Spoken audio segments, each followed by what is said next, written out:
Hey Scraps, it's time. It's time for Pikachu.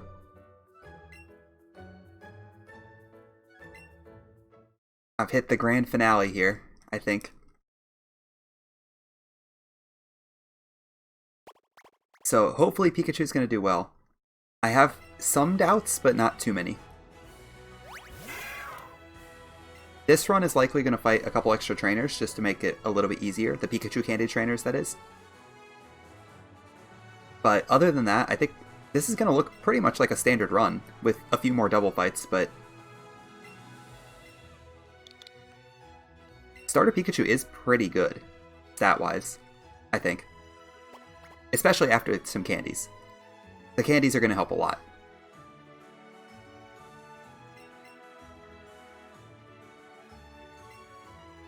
But I'm excited about this one. I've been waiting to do this for a long time. I've been meaning to do this for a long time. And while Pikachu is no Starmie, it's definitely still a good Pokemon. And it's a Pokemon that's very dear and near to my heart, so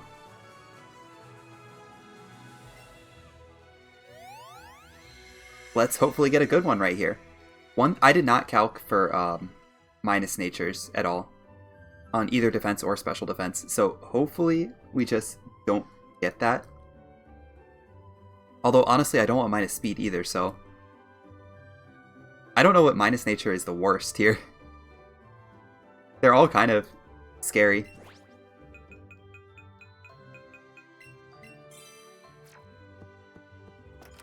I think if I have to choose something in this run, it's probably going to be minus special defense, which is really weird because it puts us at risk for Starmie. Maybe a naughty Pikachu would be the best thing here. Yeah, naughty Pikachu might be the best case, surprisingly. But I don't really know until I actually go through the run. But that's what we're doing this today for, just to kind of figure things out. See how Pikachu stands up to all the other Pokemon out there.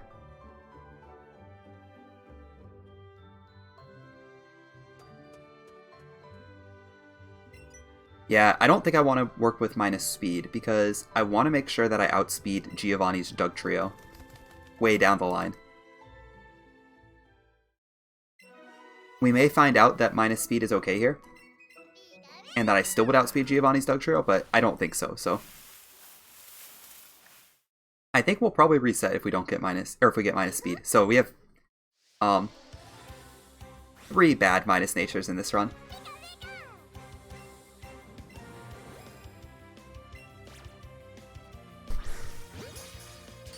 Yeah, I don't know. We'll see. That leaves us at about a 52% chance of getting a viable Pikachu, I think. I will run with anything that has minus special defense or minus defense. It scares me, but hypothetically, those are probably the best. So, with a plus attack, or plus special attack, obviously. I want to say plus special attack for this run is a little bit better still. But honestly, maybe not. Plus attack might also be good.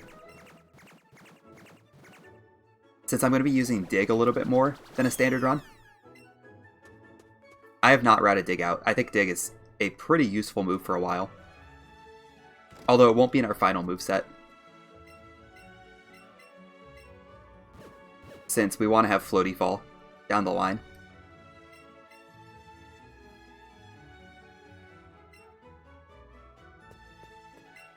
Yeah, I'm curious to see how this works though. If Pikachu is actually a viable Pokemon, or if we need to do extra things to get it going.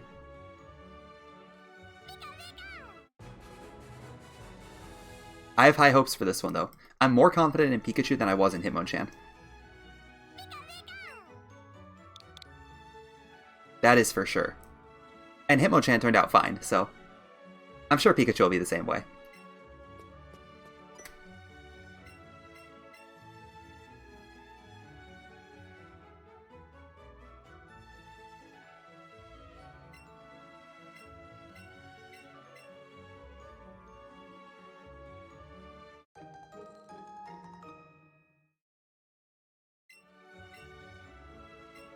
Alright, almost through with all this.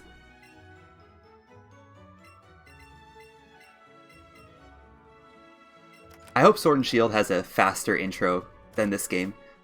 Now, knowing the trend that Pokemon has kind of gone down the last few years and the last few generations, I highly doubt that Sword and Shield is going to have a shorter intro than this game, but you never know. Maybe I will get lucky.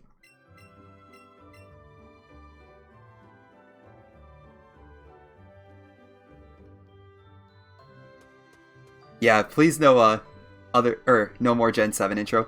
The Gen 7 intro was really brutal. When I watch speedruns of it, I still can't believe how bad it is, or how long that start of the game takes. It's not necessarily bad, it just takes forever. If I remember right, it takes like 40 minutes to get out of the trainer school in the speedrun. Which is pretty insane, right?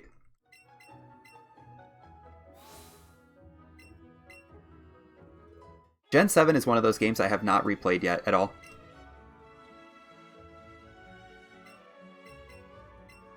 Yeah, it's a tough question, right? How do you speedrun a game that has such a long intro? You'd have to ask someone like Wartab that. Wartab's done plenty of Gen 7 speedruns.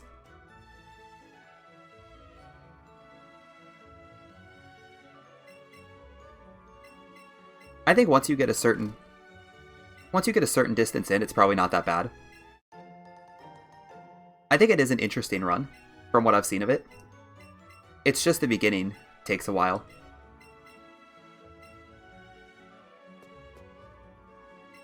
I have to say that I've considered getting a 3DS with a capture card at some point, but I would probably lean towards Gen 6 speedruns over Gen 7. Both for the length and because I liked the Gen 6 games more, I think. I also really like the Gen 7 speedrun, or Gen 6 speedruns in general.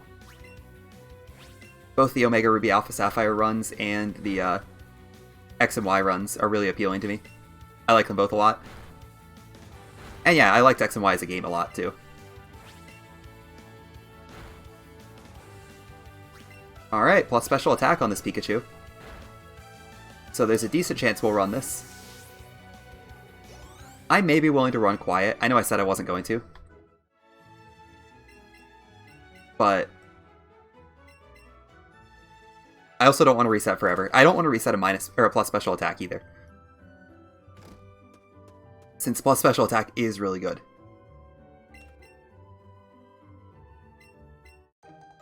I'm curious if the dig strategy or the what else? Or the current Let's Go strategy is better on the Jesse and James fights. I wonder if just Thunderbolting is better.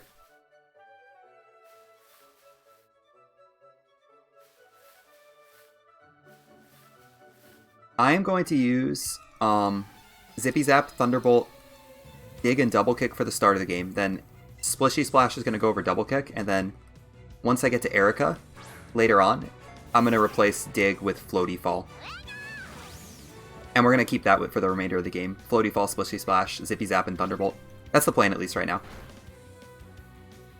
We do always have the Dig TM, so I can always replace it as needed. I can also replace Thunderbolt as needed once we beat Surge, so I did actually think about that, switching between Dig and Thunderbolt at times. Alright, this is a quiet Pikachu. It's going to have a little bit of a problem on Giovanni, but I'm going to work with it anyway. We're going to underspeed Giovanni's Dugtrio, which I was hoping not to do. But this will be a good test to see if we actually have to reset minus speed on Pikachu only runs. Technically, this still isn't a Pikachu only run, by the way. I'm still going to allow support Pokemon to kill things in the middle of the run. Like, I'm still going to do Route 9 with Growlithe, and I'm still going to do a couple fights with Nidoking also. Well, only the rival fight, really. I think overall, Pikachu is still going to have a valuable part in every fight.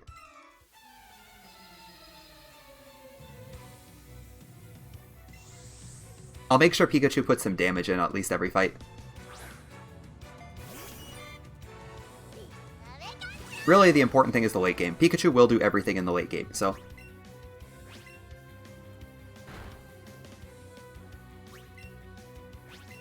that's the important thing, right? Because that's what the real fun the alt pokes are. Having a great late game.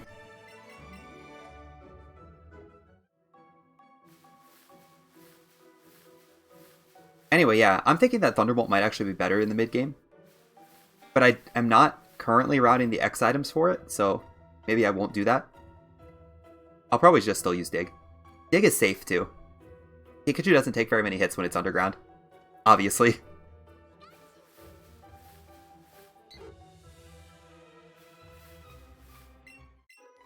I am tempted to get that Pidgey. Just because it's glowing. But we're before the lure, so I really shouldn't.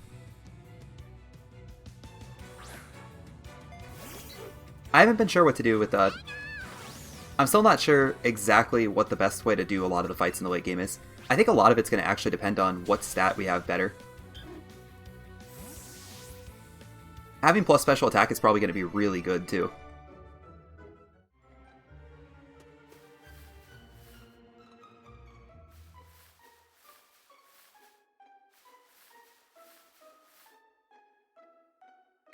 Okay, yesterday I forgot to use the lure at the start of the run.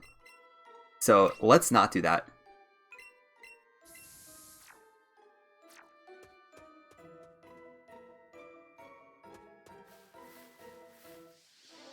Alright, so there's our Caterpie and our Weedle. We got them pretty quickly. I'm going to use a Raspberry here. Yesterday I had 2 breakouts without a Raspberry on Excellence, before I realized that it wasn't level 7. Which actually turned out well, because, yeah, you don't want to catch not level 7 Oddish. Now that's a little bit more unfortunate.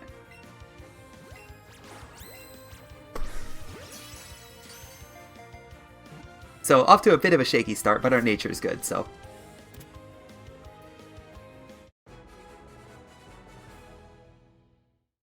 That's all fine by me.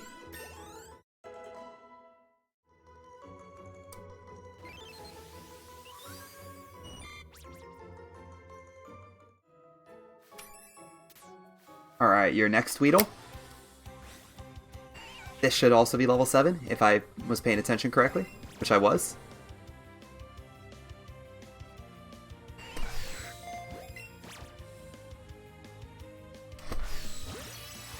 I should just be patient. I don't know why I'm not patient. Oh boy. It's fine. We'll lose a little bit of time. Luckily, I don't have anything to compare against, so we're not too worried about this being bad. I actually don't know if I knock out the Metapod in 2 hits with plus special attack. At level 7 at least, so we're going to be under-leveled here. For sure. Which is actually a little bit unfortunate because we do want to make sure Pikachu gets a lot of levels. I think Pikachu's level is pretty important. So if I see a Chansey or something throughout the run, I will catch it. For sure. Yeah, level 7 Pikachu, even with plus special attack, does not take out the Metapod in 2 hits.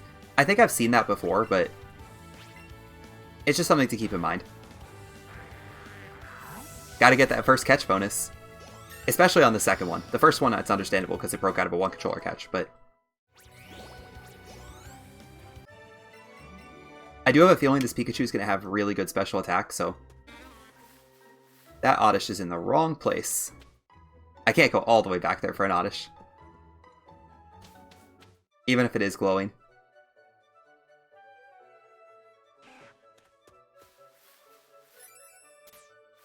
Alright, everything worked out fine.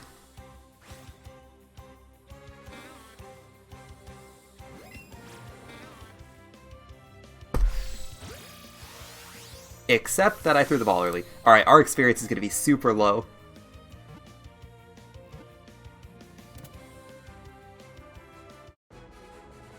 Which, maybe not good.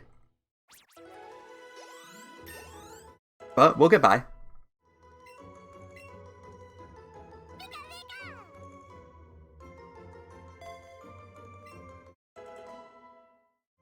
Alright, so double kick's going to be our move is going to be a move we keep for a while. Double kick is a good move for this run, it's just not the best in the world. And obviously it won't hold up late in the game. Which is why we eventually replace it with better moves like Splishy Splash and Floaty Fall.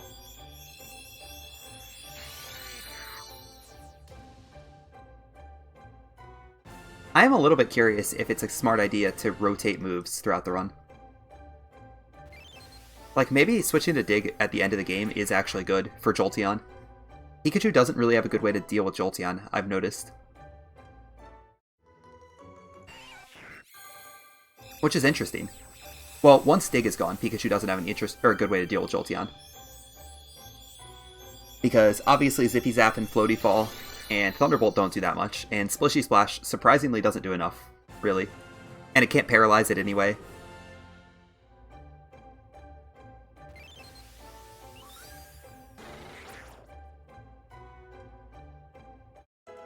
Yeah, anyway, let's pay really close attention to our speed. Because we want to see if our speed is good enough.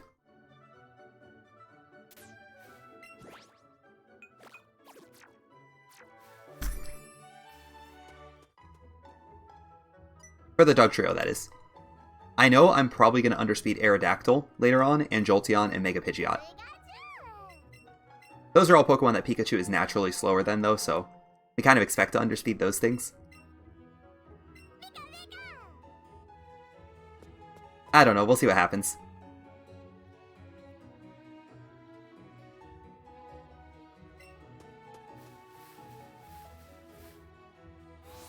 So yeah, when I said earlier that the beginning of this run, at least, is going to be pretty similar to a normal any percent run, this is one of those places where that's the case. I could take this out with Pikachu and Tail Whip Double Kick. But I'm actually not too worried about doing that. And we're just going to use Oddish. I guess, like I said, I will at least make sure Pikachu gets damage off in every single fight. Which Pikachu will get damage off here. There's some weird noises outside. It sounds like an airplane, actually. It's not actually a weird noise. Nothing to be super concerned with.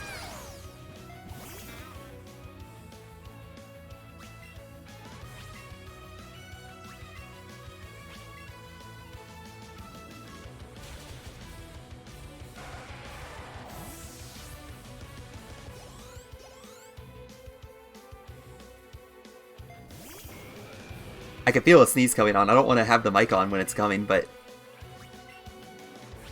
No, it seems to have gone away. I hope I'm not getting sick. I'd hate to have that happen right when Sword and Shield is coming out.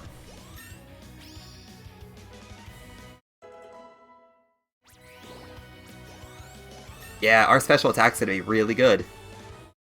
Pikachu's going to be basically beating everything with that.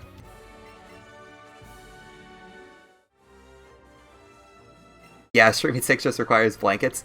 I was wearing another sweatshirt layer over this today. Not a sweatshirt layer, but a winter jacket, because it is freezing outside here.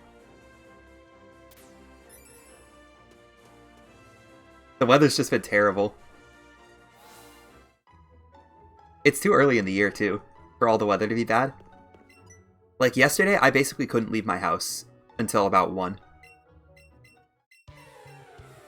Because I kind of live on a side street, so there wasn't a salt truck that came by to make the roads safer, there wasn't a snowplow coming through. They just didn't do it until after lunchtime. Which is frustrating for me, right?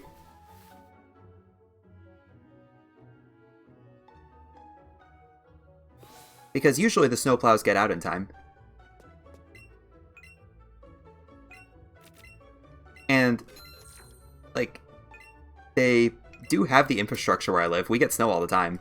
So they should have had the infrastructure ready to deal with any snowstorm that came out. And, you know, it's not like the snow was a surprise. It was on the Weather Channel the night before. You'd think that snowplow companies would be one of the first groups that are on top of the Weather Channel. Or on top of the weather in general. But no, couldn't leave my house until midday. It's gotten better now, it's just extremely cold at this point.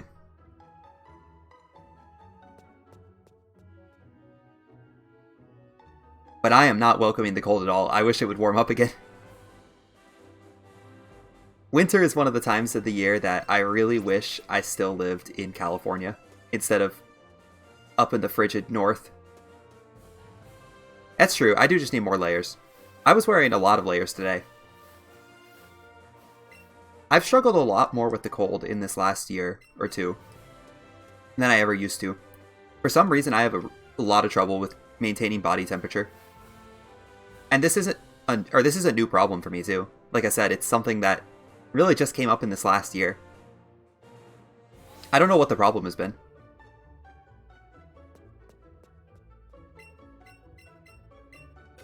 But I'm tired of it. I like being able to go outside in the cold and not be freezing for the next 30 minutes.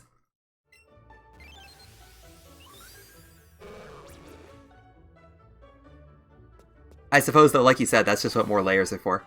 I should have a blanket right behind me all the time.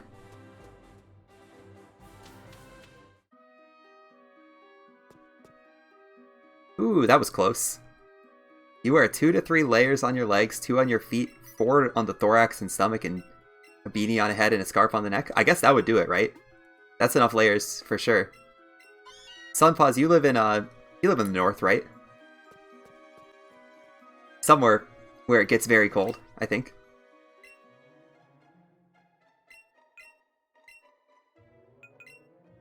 Yeah, Washington. That is a cold place for sure, just like where I am.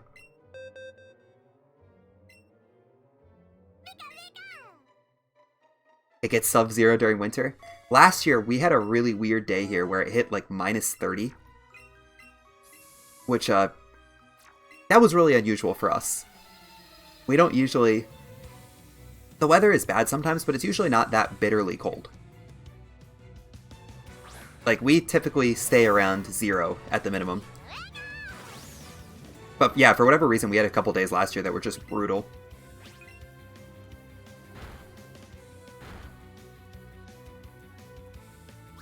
This Pikachu's taking a ton of damage early, too. That's alright. I need to remember to go down the first thing today. We're going to pick up all the rare candies, and I'm going to pick up extra money items on this split, but probably not any other ones. I think this is going to be the only split I pick up extra money items on. I should have got that Paris.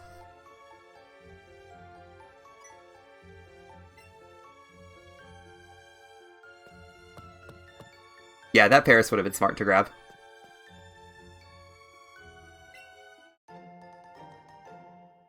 Oh, I forgot. Since I'm coming over here, I get 2 Moonstone evolutions. That's nice. I like getting the extra Moonstone evolutions.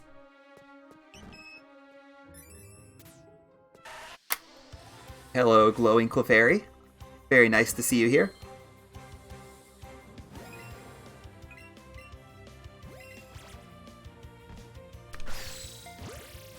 Oh, the jumping Clefairy got me. Alright, we're not going to get a lot of experience out of the jumping Clefairy. That's too bad.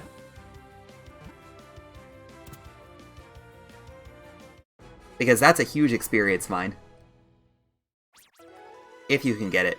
I mean, 289's not bad, but we definitely would have got a lot more. It's especially bad because we were already kind of low on experience. If I would have caught the glowing Paris, we'd be a lot better. I should have gone back for that. I don't know what I was thinking, skipping it.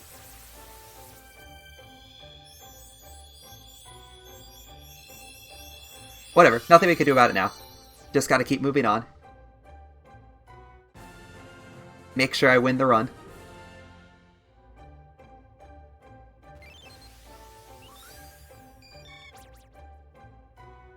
Ultimately, the early game experience is not going to matter that much. It'll be the late game experience that is more important, right?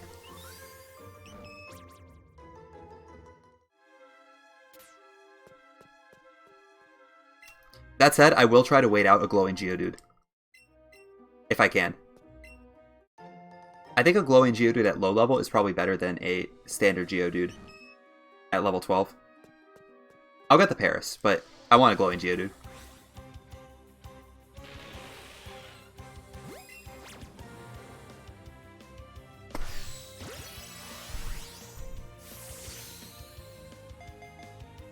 The one thing about glowing Geodude is every once in a while when I wait for one, I never find one and just end up not catching a Geodude at all. And ending up way worse on experience than I was already.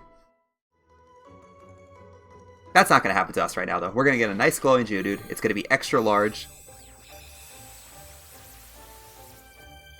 It's going to save us a ton of time because we're going to one-shot all the fights for the rest of the area. No, we're not going to one-shot the fights. That never happens.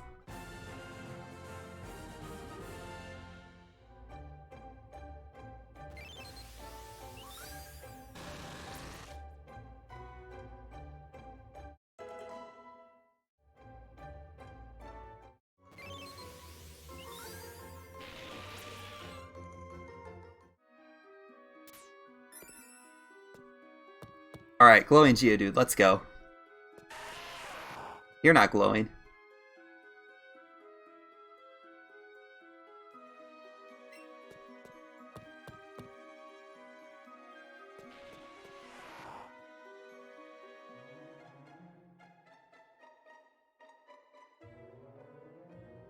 I suppose I should start thinking of contingencies if I don't get a glowing Geodude. What would I want to do instead? Alright, I don't want that. Was that huge? No, that's not huge. I guess I just catch a normal Geodude. Our experience is going to be very low, I think. We could just do Nugget Bridge first. I know I always suggest that, and I never actually do it, but it's not a horrible idea. Especially with... Hey, there's our glowing Geodude. I should have caught it before I fought this guy so I could get some experience for him. Because youngster Josh here might not drop very easily to a level 12 Pikachu.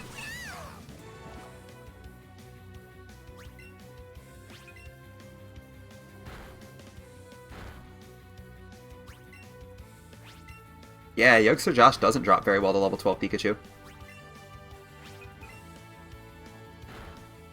Luckily, Pikachu's got the flinching ability. Pikachu's doing its job.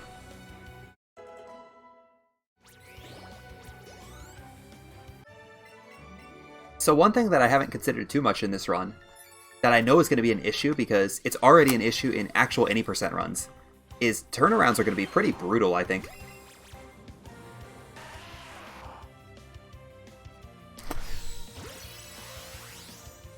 Turnarounds are pretty scary in a Pikachu run because, yeah, every one is 2 seconds, and Pikachu doesn't really have that many options to hit things with as we go on.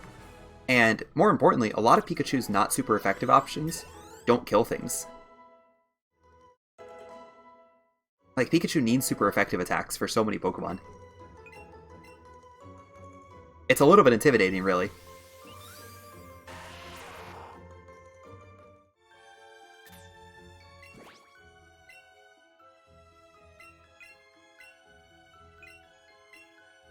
Maybe not as intimidating as this very low level, though.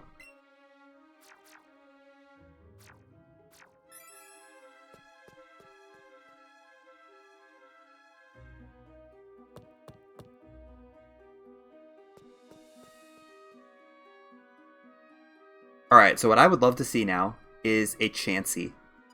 If we could get a Chansey, I'd be pretty thrilled. That might be asking for too much. Asking for Chansey. But I saw a lot of Chanseys yesterday during the all-obtainable Pokemon run. So, why not see one right now?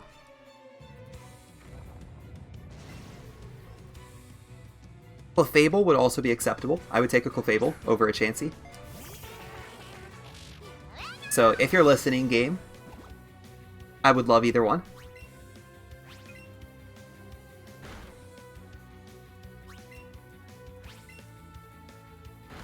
Oops, that was supposed to be a Thunder Shock, but that's fine.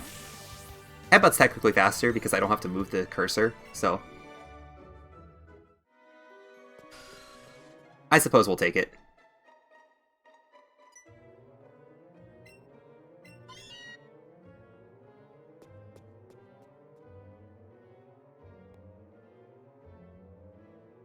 At least I'm doing better than my last couple days at not hitting Pokemon in Mount Moon, though. I don't think I've hit a single extra Pokemon here. Which, the last couple days, that's been a struggle. Alright, is there anything else I'm supposed to do for the rest of this area?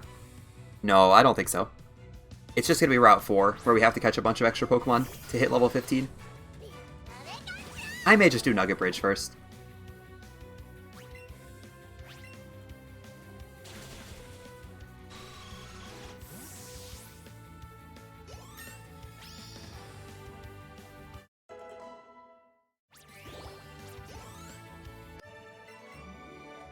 Alright, so I have gotten 2 attack AVs, so our damage range on the Starmie is actually going to be pretty good.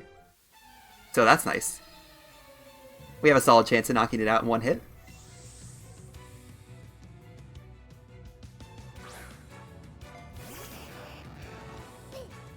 Alright, let's knock out this trainer very quickly. Yeah, that experience isn't so bad, but it obviously would have been a lot better if I would have got the Clefairy correctly. And if I would have got the Glowing Paris. I mean, there's a lot of contingencies here that would have made this a little bit faster.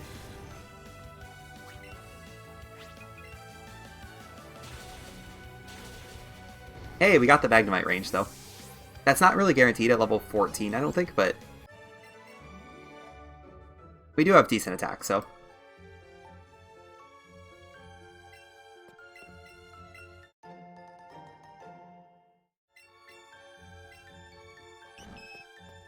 There's yet another Clefairy. Man, Clefairies have been very abundant today.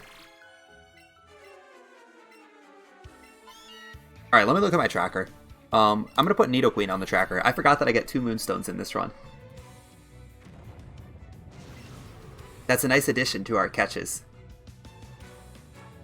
We're slightly less in a dangerous position by virtue of running Let's Go Pikachu instead of Eevee.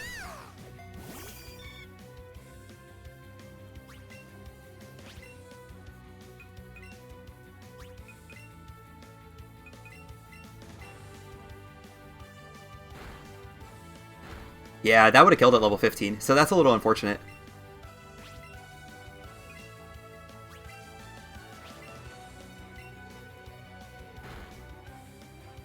But we crit the Ekans, so that is a 2-turn Jesse and James fight. Very nice. We'll take it. Yeah, this has been a solid run so far. Honestly, this is a pretty decent time considering we went down the first ladder. Going down the first ladder usually costs us a bunch, but we're still sub 33 today.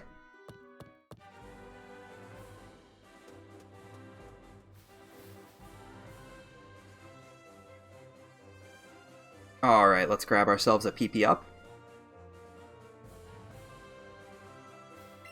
I'm going to get extra money items, but only in this first part of the run. I don't think the second part of the run we need them at all. Hey, there's a Sandshrew, that's very nice.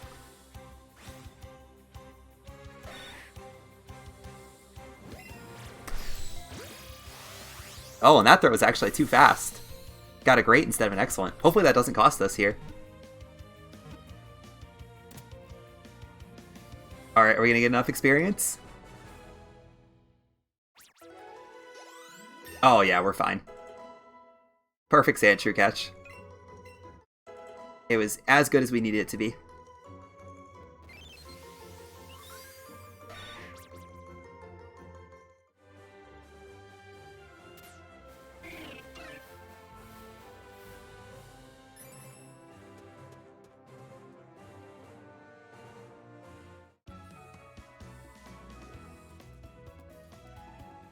So this is where a Pikachu run does suffer over an Eevee run in terms of the Pikachu main, because we don't get really any good Pikachu moves right here, except for Zippy Zap. Zippy Zap is obviously very nice, but if we could get Splishy Splash here, you know, have something a little bit more like Eevee, where Eevee gets all its good moves all right here, or most of them, Pikachu would be so much better.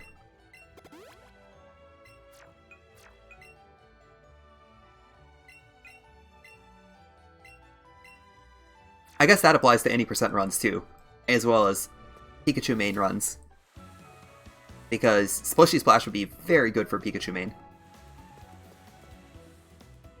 It would almost make it just downright fantastic. It would solve pretty much all the problems Pikachu has.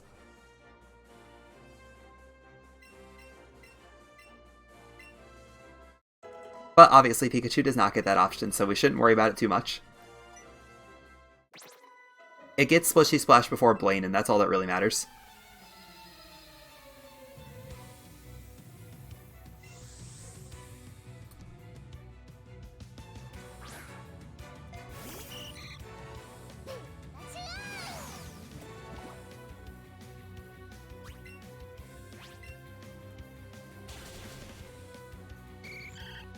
Alright, Pikachu, it's going to be a 10/16 on Starmie up here. Can you do it? I somewhat believe in you. We've got a pretty good chance on this one.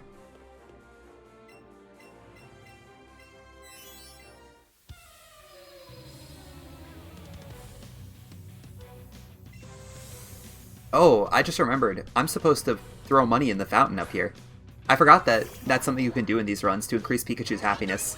Increasing happiness actually matters in this run because it increases Pikachu's stats. And happiness is one of those things that I wasn't exactly sure how to route around. So most of the ranges I have might be a lot better than I actually think they are, if our happiness increases a lot throughout the run. So let's do that up here. We're going to throw $500 into the fountain. Nice, got the zippy or the range. I think it was a range. Let's look really closely here, but yeah, it was definitely a range. Yeah, Pikachu stat-wise is pretty good. I think it's almost better than Eevee stat-wise, at least. Well, it is better than Eevee stat-wise, I think. It just doesn't have the same abilities, move-wise, obviously. Movesets aren't that good. Alright, let's throw some money in the fountain. Okay, I want to throw $500 in the fountain. Do I not get a chance to throw? I didn't know what that menu was going to say, so we just wasted a bit of happiness there. I think the happiness boost is actually pretty big, too. From $500. It's not super big for 50, probably. I'm just guessing, honestly, but...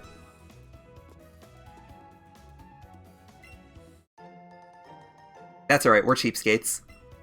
We don't need to give away our hard-earned money.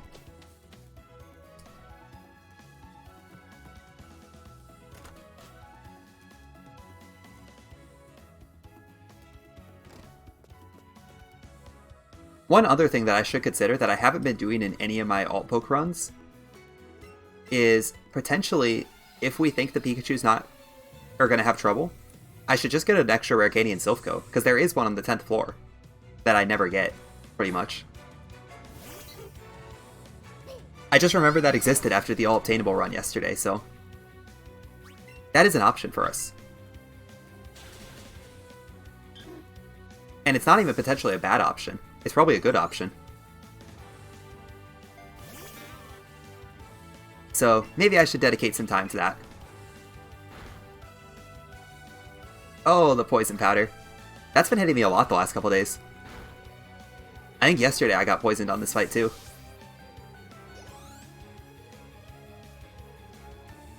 It's slightly scary because this is a 10/16 range with double kick. It's much scarier when you're poisoned. Luckily we got it.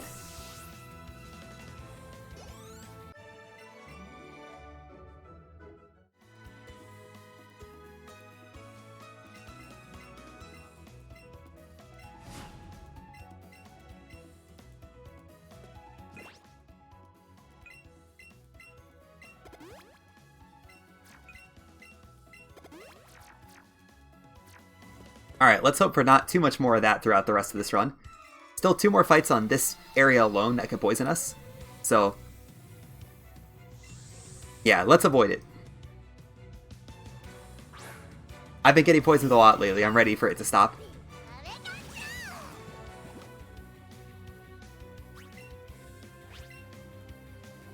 So one thing that we could consider doing in this routing is I could route Erica earlier. I'm tempted not to because I really like having Dig in the late game, and I think Floaty Fall does fit best over Dig. But it's an option. Pikachu still needs an X attack even later in the game, once it hits level 44 or 45 usually, to successfully Floaty Fall through Erika's team, so it might not be that bad to do so. Or to do it early. That being said, if Pikachu was to struggle and not kill any Pokemon with +2 Floaty Fall, which the Tangle would be the issue there. Maybe it's worth just doing it later. I should probably do it later until I route it, or check the route to see if Pikachu actually has the ability to fight Erika early. Because I really don't think Pikachu's ability for Erika is that great. Even with Floaty Fall. Hey, nice flinch. Alright, well we're flinching Sandshrews down pretty well. Hopefully we can do that with the next Oddish, and the Coughing that's coming up. That would be very nice.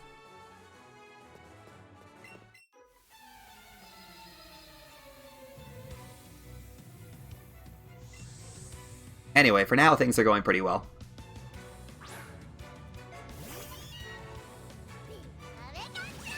I'm going to have to check as I go on where the best place to fight the coach trainer in Pokemon Tower is. I'm guessing I want to fight her on the second pass. I have thought about fighting her on the first pass because then I get 5 Pikachu candies early, and maybe using those Pikachu candies is smart. But I don't think we need to. Because I can go through I've gone through that part of the game many times without Pikachu candies. We could probably do it again.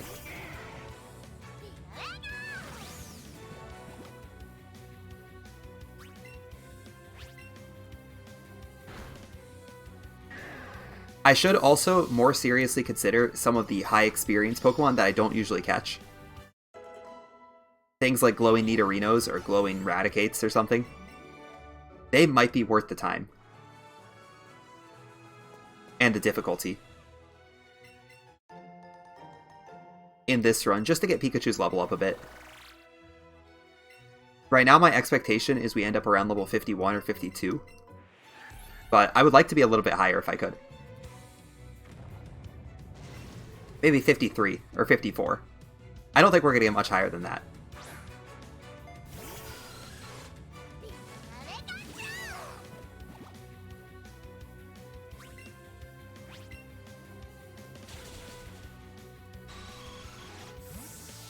Alright, what did I put as my goal time today?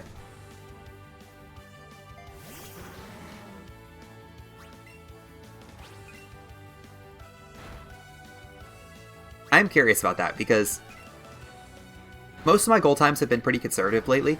With the exception of all obtainable Pokemon, that wasn't very conservative. Okay, I said 335. 335 doesn't seem that bad. I have confidence that Pikachu will be able to do this in 335.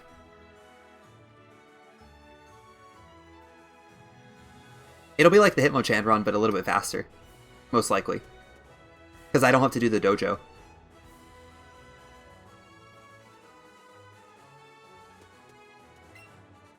Let's get the Ether to be safe.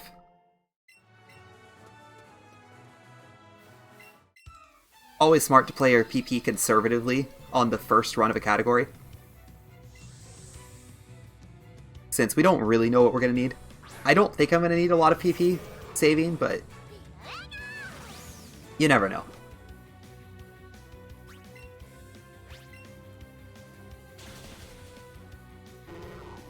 It's better to be safe on this uncertain situation.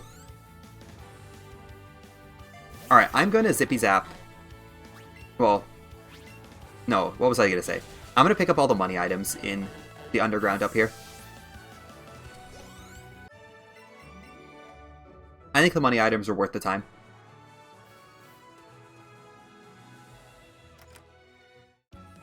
Just for now, because we're going to buy a bunch of extra X specials and X attacks right now. I don't know, maybe I don't need extra money for that.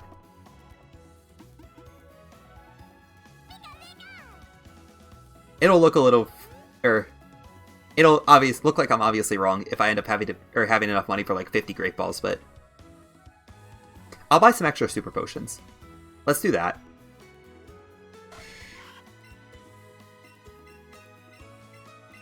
Because I know one of these alt pokes recently, I think it was Hitmonchan, I was cutting it very close on 21 super potions, so I think it would be smart for us to not do that. Or buy around 21. I don't know how this is going to go through the middle, so...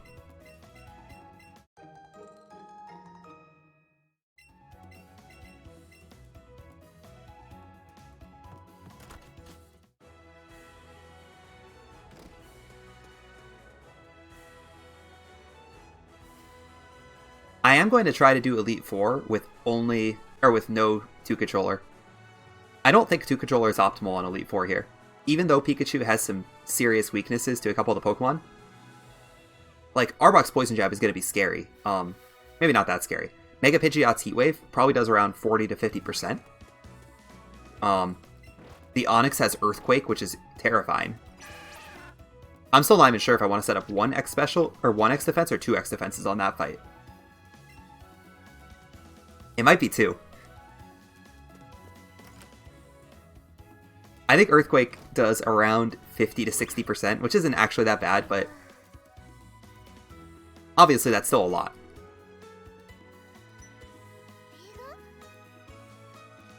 We're very lucky that Onix is not a very strong Pokemon, because it makes setup on things a lot easier.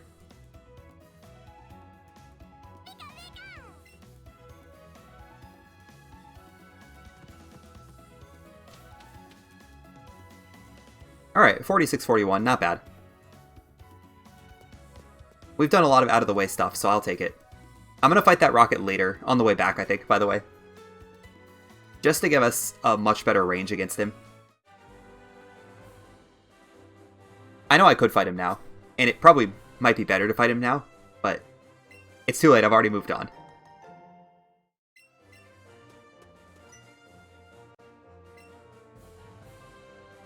The coach trainer on Route 11 is also the guy who gives us 5 Pikachu candies.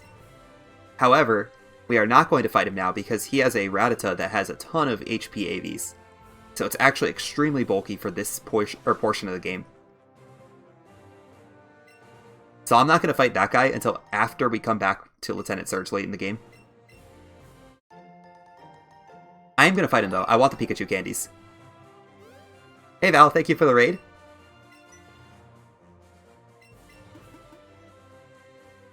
Hi Etchy. B-Boy, Nicholas, Jordan, thank you for the good luck. We're doing Pikachu today. Pikachu only, except for the... Well, except for the fights that I want to use other Pokemon on. But Pikachu will have a part in every fight. Hey, a Pretty Wing. I shouldn't have got that. I don't think I'm low on money anyway, so... I really shouldn't be getting these extra money items. Alright, when it says Pikachu only, it's mostly Pikachu only. We're still going to use Growlithe and Nidoking in the middle. But yeah, Pikachu's going to come through here and dominate the endgame, hopefully. Hypothetically, it's going to dominate the endgame. We don't know for sure.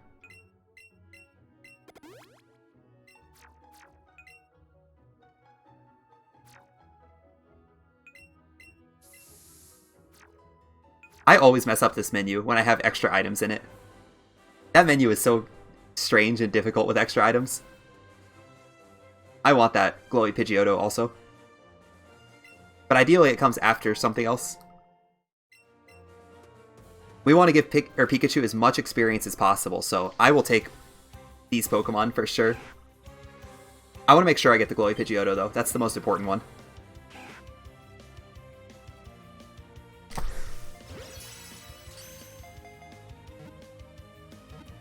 Alright, there's Rattata. I'm gonna get the glowy Pidgeotto before it despawns, actually. So let's get the Growlithe later.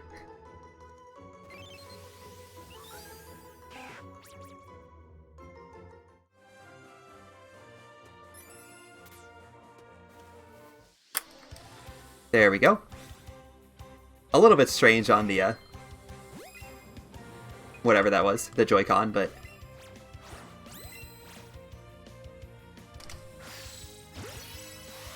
Very nice. Very good free XP there.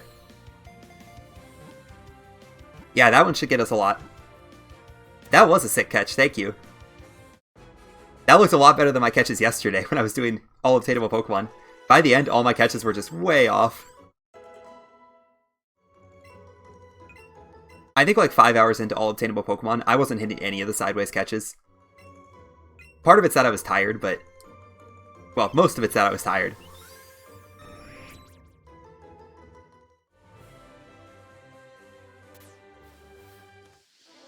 Alright, I want that Growlithe. That Growlithe's going really far away, but... I know better than to do Route 9 without a Growlithe.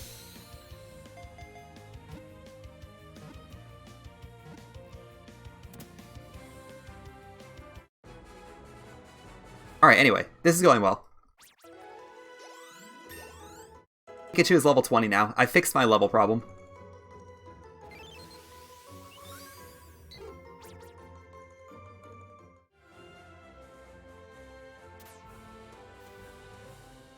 Where's that Growlithe going? He's just running into the ledge.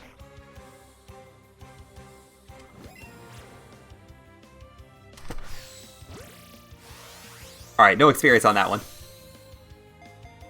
It's funny when you get the Pidgeotto catch that's like a half sideways catch, and then you completely blow something really simple like a Growlithe that just stands still.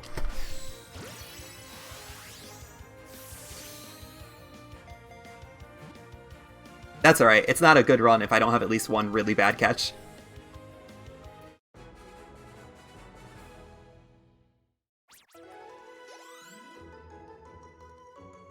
Alright, just Jigglypuff left. And Abra, I guess, but realistically just Jigglypuff.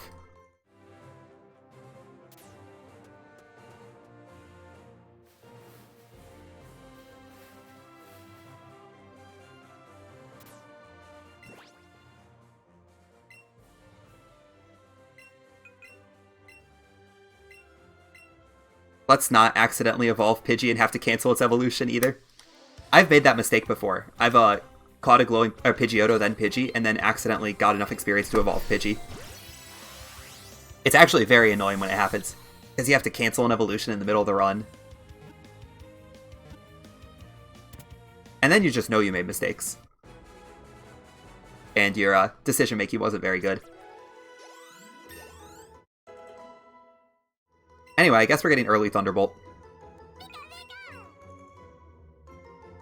That's fine. It just means I can't flinch Oddish.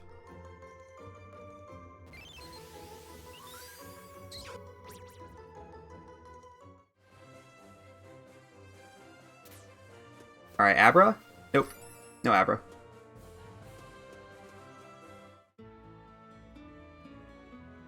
I do want to be careful with those guys, because I hit one of those trainers yesterday. I kind of intentionally hit him, but... Well, not kind of intentionally. I was probably going to hit him later in the run anyway, but...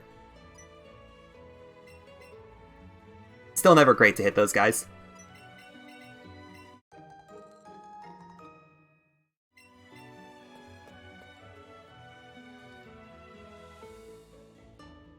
Alright, so I have a dilemma coming up here. It's not coming up for about 30 minutes, but I still haven't decided what the correct option is. I have plus special attack.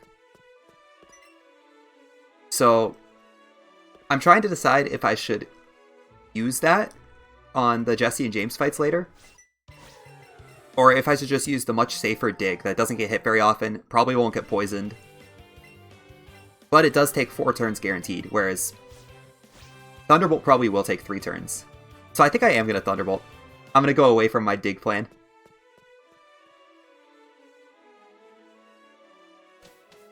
I still do need Dig, so I'm still going to use it, or get it, but... Honestly, maybe I don't need Dig. The only thing that Dig really helps with is a couple of the poison types in the middle of the run. But there's probably other ways around them. Maybe not, I don't know. I guess that's what this run is for, just figuring things out. Making sure we know what we're doing.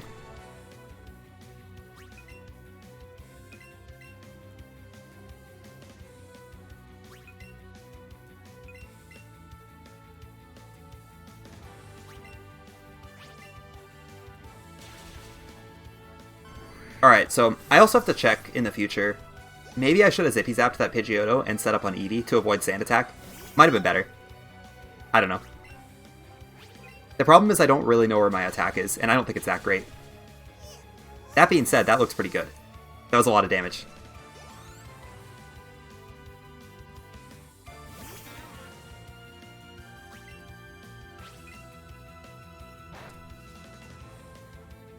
Hey, nice Sleep Pattern dodge.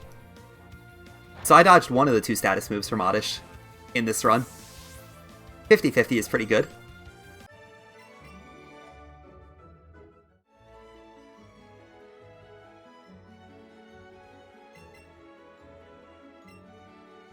Alright, I do not have the Nugget written into my notes. I think I am going to get the Nugget here, but, well, no, I'm not going to get the Nugget. Let's just keep going. I really don't think I'm going to have problems with money here. I think Pikachu is reasonably safe money-wise. I already got an extra big mushroom, so... And an extra nugget, actually. Because I picked up a nugget in the underground. So I think money-wise, we are fine. So yeah, let's just leave. We don't need the nugget in there.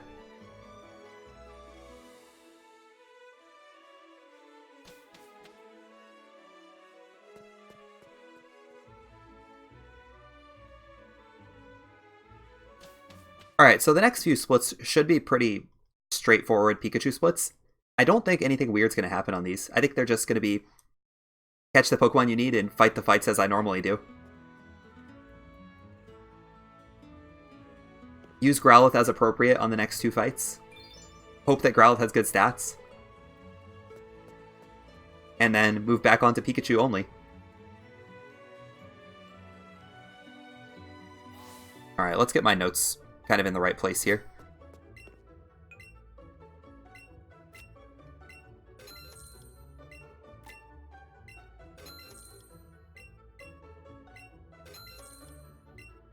I can sell the Helix Fossil today. I came so close to selling the Helix Fossil during the all-obtainable run yesterday. A couple times, actually. No, I've sold everything I want to.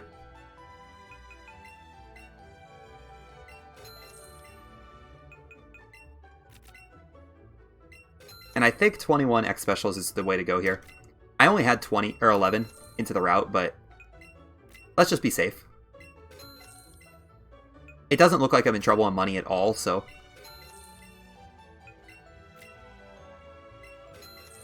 That's good after yesterday. All obtainable money was a big problem.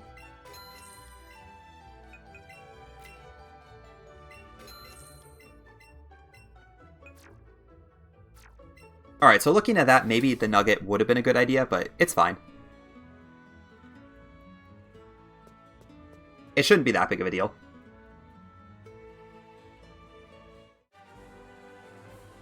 I think in the future I'll route that Nugget in, though.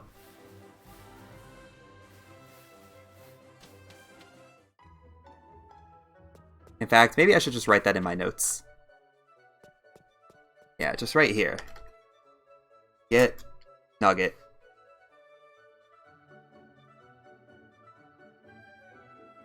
Yeah, there we go. Switch to 21 X special attacks. I have 11 written down in my notes right now. I'm going to try to be better about giving out my notes soon. The problem is that a lot of it's kind of unpolished and not very easy to read, but it might be nice to actually make them available as I make them and kind of write them up for each of these games.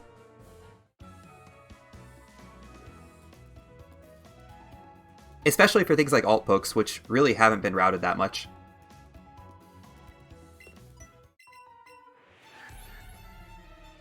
Alright, let's go fight Dig Dude. I'm much higher level now, so Dig should be... or this should be a really easy fight. I can't foresee any problems here.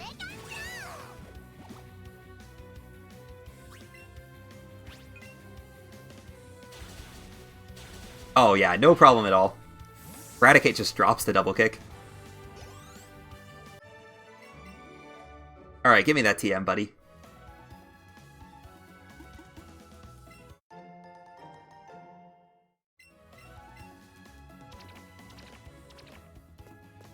I really do enjoy how the reaction to getting beaten in a Pokemon battle is giving some other random person a TM you stole. Because he didn't steal that TM from me. I wasn't the original owner of that Dig TM. I probably didn't need it. But I'll take it, obviously. No, we still need that.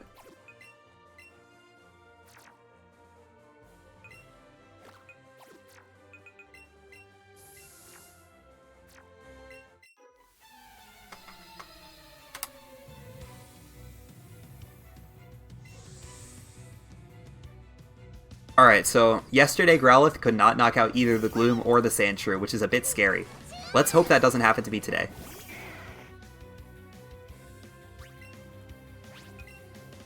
Also, I don't know where these items are going to be. Alright, that's fine. It's one slot off from where I would like it, but it's not that big of a deal.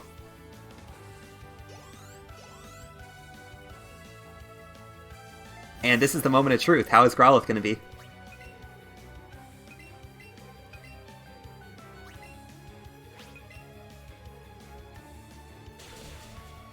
Growlithe is perfectly fine. That's good. Gonna have a nice solid run then. Especially with Pikachu at such a high level. That is a good level for Pikachu. Actually, Growlithe wasn't guaranteed on the Sandshrew, so... leveling up to 18 is good. We are guaranteed now. No questions.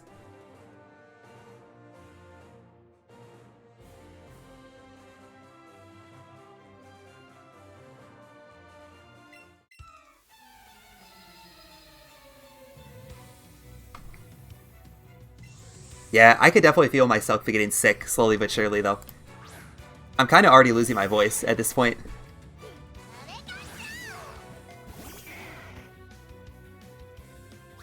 Which is something I should have probably thought about a while ago, because I didn't get water today. I figured that this run's a lot shorter than all obtainable Pokemon, so it doesn't matter that much. But I'm definitely feeling it now.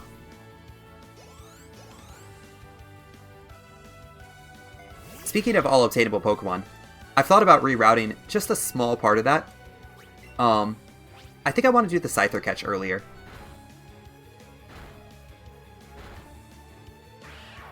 And by earlier, I mean probably right after I get Sea Skim.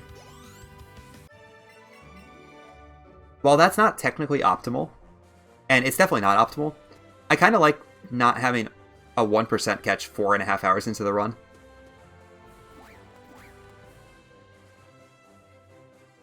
There was something just soul-crushing about watching myself lose like 7 or 8 minutes that late.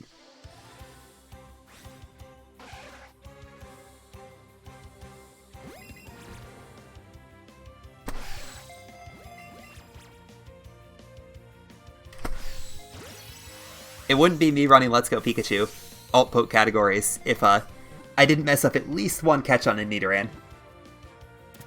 Throw at least one ball into attack it at least. At this point it's almost a good luck charm. Or a ritual at least. Maybe not a good luck charm, but it's definitely a ritual to throw that ball into a Nidoran attack. Whether it's Nidoran female or Nidoran male, I tend to do it at least once.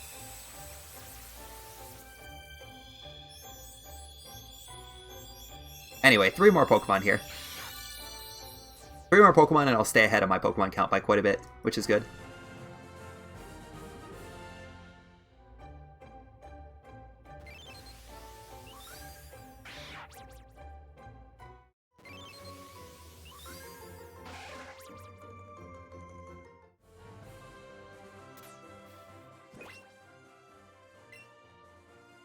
Alright. Get out of here, Growlithe. Get out of here, Raticate.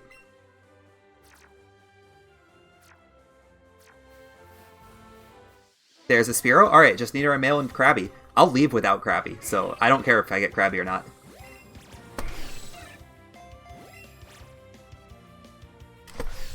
Alright, that one is not my fault though. Spearow usually doesn't attack on the first cycle. Spearow's usually a free quick catch. Not always, obviously, because it wasn't right there, but it's the same thing as Machop. Machop is usually always a free first catch, or first cycle catch, but every once in a while it causes problems.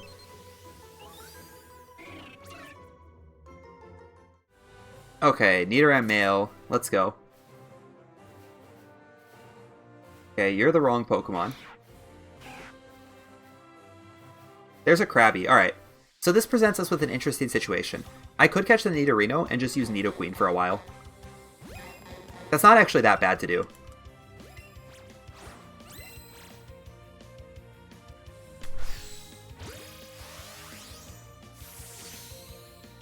I was expecting that cycle to, or the circle to keep going quickly. I'm very unsure of how Nana Berries work with lowering the speed of the circle on these catches. It seems really inconsistent to me for some reason. Alright, yeah, if the next catch is not a Nidoran male, or the next spawn, I'm gonna go get that Nidorino. And we'll just work with that. Alright, it's a Fearow. Let's get Nidorino.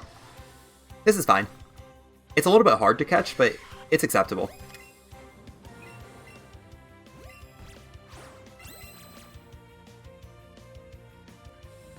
Alright, please throw off an attack. Thank you.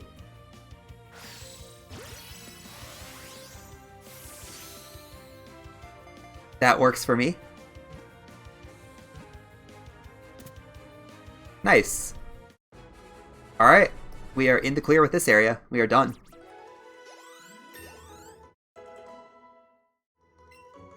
Pikachu's experience is coming along nicely.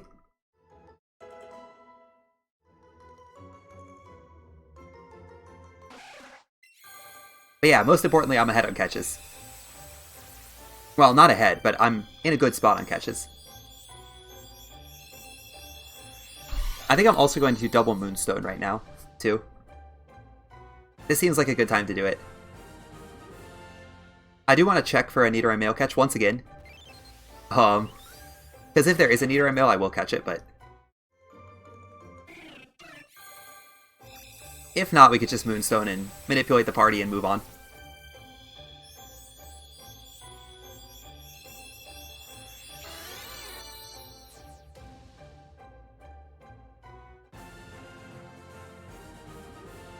Yeah, nothing weird happens with this route until later.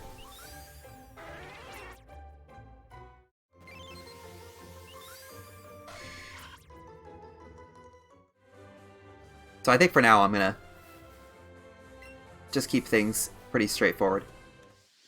No, Rattata, go away.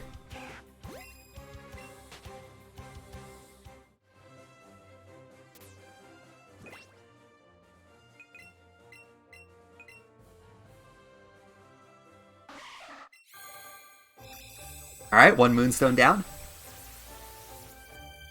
One more to go. I'm going to be at 27 Pokemon coming out of here. That's pretty solid. That's a lot of Pokemon.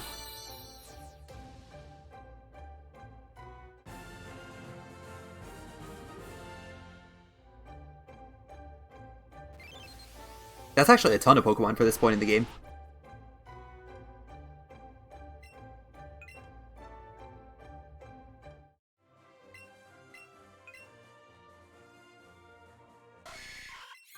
Honestly, even if the end game is bad here, I think this game, or this early game, is going to be pretty hard to beat later. For a Pikachu main run, at least. Obviously, in a normal 80% run, this will be pretty straightforward to beat, but... yeah, with Pikachu main... I feel like we're on fantastic pace. I could be completely wrong, but... I don't know, we're only losing about 2 or 3 minutes to a normal 80% run at this point.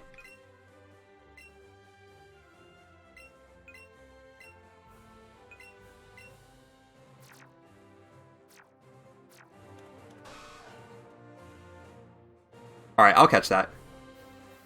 That's fine. If you insist, game.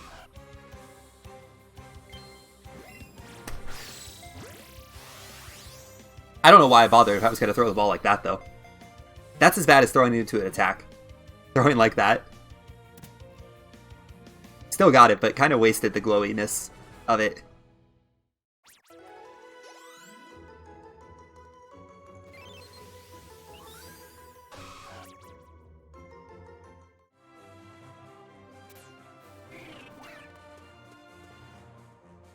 Alright, let's go.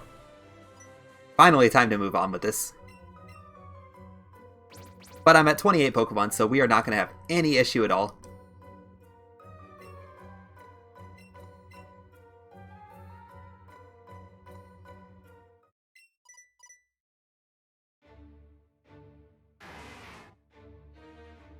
Alright, hello Lorelei. I really want to see Lorelei's battle against these three grunts. Why wasn't that animated in the game? I'm sure Lapras just demolishes them all with a Surf. Kind of like the Horde battle in Gen 5 or in Gen 6 with Omega Ruby Alpha Sapphire. Going against the Horde of Puchienas or something in Sleep Horde, I think. That's probably what it's like, but it would be kind of amusing to watch.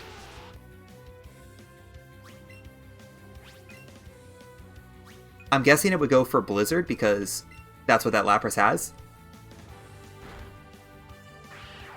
But Blizzard would be a fun move. Maybe it'd miss sometimes. Alright, anyway.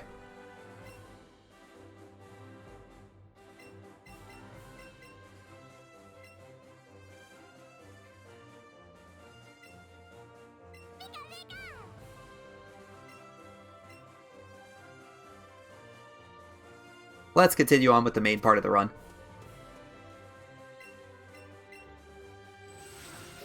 I don't think I need these Great Balls. I should be fine. Don't need Brick Break. Now that I know that girl gives out Brick Break, that's always something to consider on future alt poke runs. Not that it's actually good for a lot of Pokemon, but... Alright, I'm going to deposit the Nidoran before I accidentally evolve it. And I'm going to get the Zubat before the Graveler too, because I want Zubat to get Graveler's experience.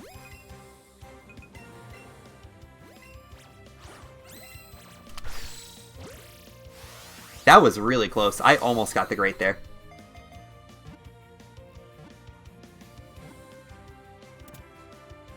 Still got the Zubat though, that's all that matters.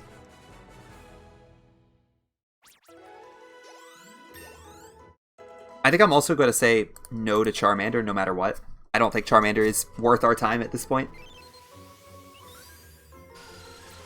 Why cause problems with a difficult catch when we could catch all these things that actually get in the ball and still be perfectly fine on our catch counter?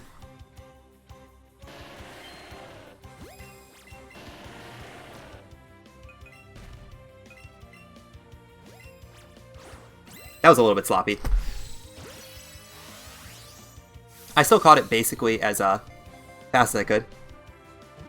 You know, KG the Jerk, Charmander is Vey, but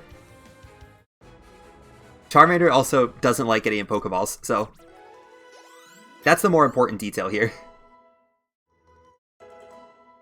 For the purposes of the speedrun, at least. Yeah, it's definitely not speedy. I have gotten Charmanders before quickly, it just doesn't happen very often.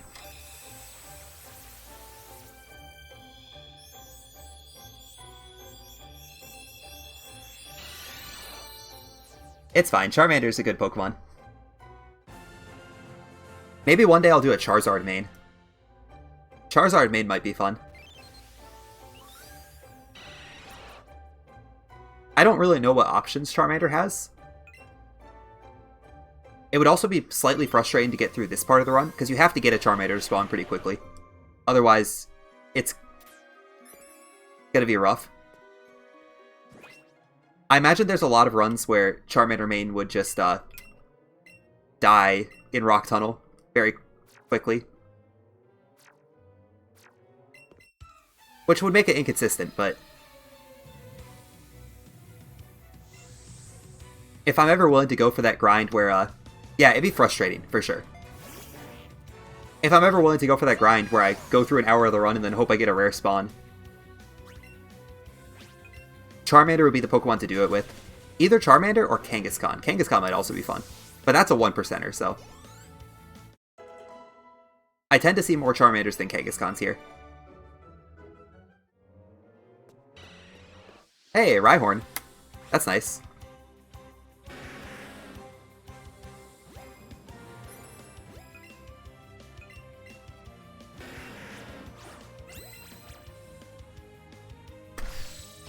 So I don't even necessarily want both Cubone and Machop at this point, because they're both level 28. Oh, that's unlucky.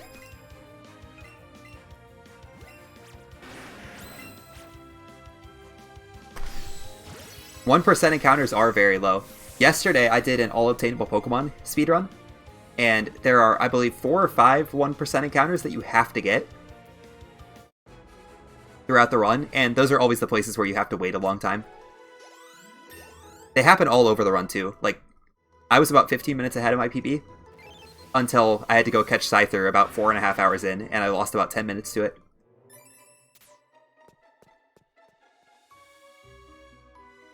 If not more.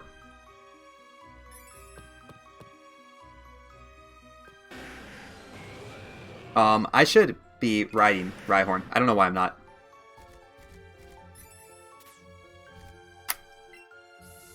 Yeah, I don't know why I wasn't riding Rhyhorn. I don't know if I should have used the lure either, because I don't know how much we want Cubone here. Cubone might actually just be a bad option. Don't worry, you didn't distract me. I make mistakes with the second controller a lot, and with Rhyhorn. I've done that a couple times recently. I also haven't had Rhyhorn on a lot of my recent runs. It just hasn't been spawning for some reason.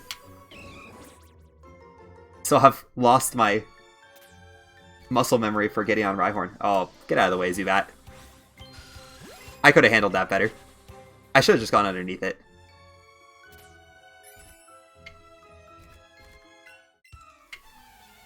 Alright, anyway, let's keep going with Pikachu. This Pikachu has awesome special attack, so no matter what, that's going to be good. We have that going for us.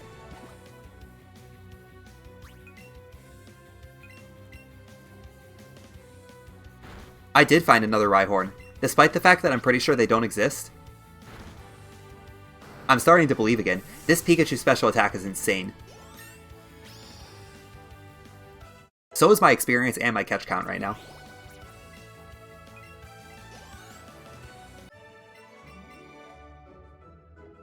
Like, this Pikachu is going to have no problem through the rest of the run. At least on that side of things.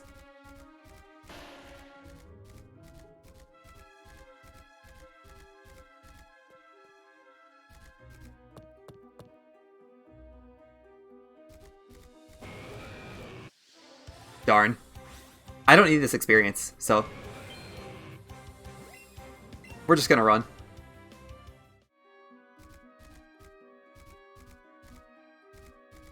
How did I not hit that? I have no idea how that guy didn't hit me. I got super lucky. Alright, no Cubone. Which is fine. We don't need Cubone at this point.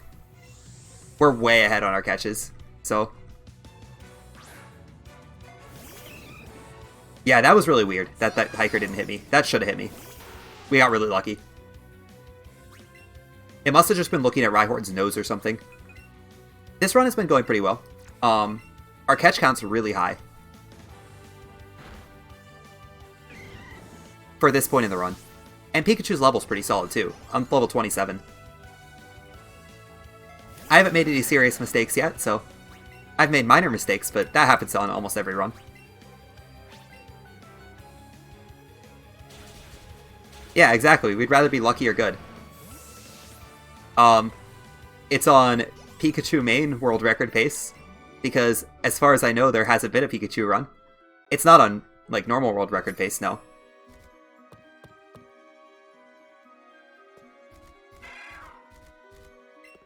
I don't have a lure up, I can't get that Cubone.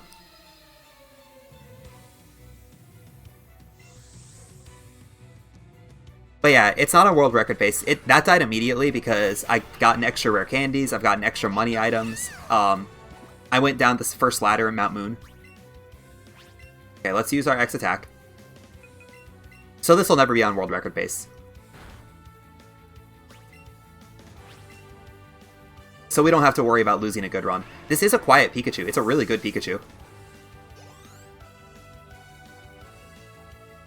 Although, I'm still not entirely sure that quiet's going to be good for the purposes of this speedrun, because I'm very scared about Giovanni's Dugtrio. That's a long time from now, but we're probably going to underspeed it because we have Quiet.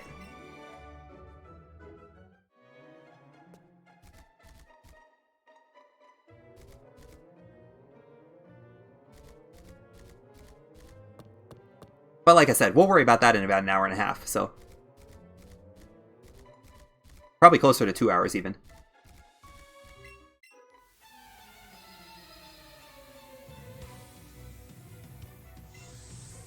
Alright, so I do have Nidoqueen here, so Nidoqueen is slightly slower on the next rival fight than Nidoking is. Just make more noise if I don't want to be quiet? Yeah. If only that would make my Pikachu a little louder. I didn't get Fake Out from either Meowth. That's nice. Very lucky.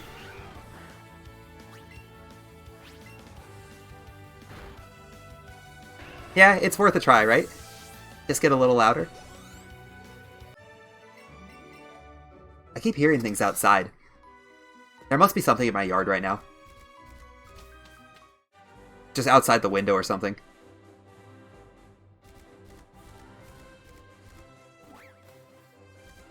But yeah, there's something just like banging around out there. Maybe not banging around, it's not that loud. Something like rustling around out there.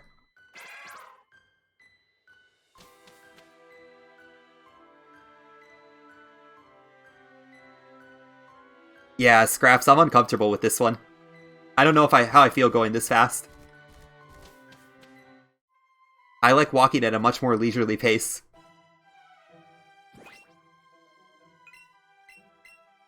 This is almost uncomfortable going this speed.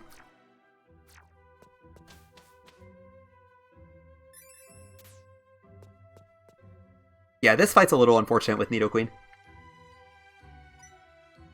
The world record one was really not a speedrun compared to this one. Or my EVPB. The EVPB also does not have a Rhyhorn, so...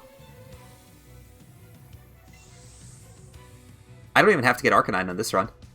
I still probably will get Arcanine because the catch counter seems to be indicating that that's the correct decision. But...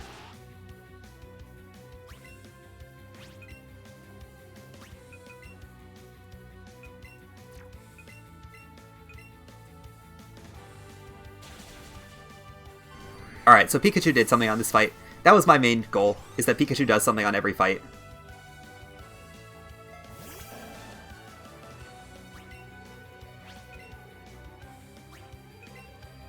Oh, man.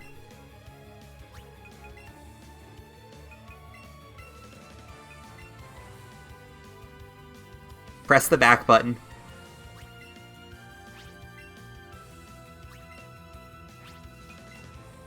Alright, so Nidoqueen unfortunately just has Crunch, so this fight's slow. But, what are you gonna do? What is Nidoqueen's special attack here, too? Pikachu has 74, which is really good. I meant physical attack, by the way, not special. 60 for Nidoqueen. That's interesting. What's the Hypno range? The Hypno range is very good with with X attack. So we're gonna go for it. It's gonna be a 15/16 range. That's fun. That's the one fun thing about Nidoqueen compared to Nidoking.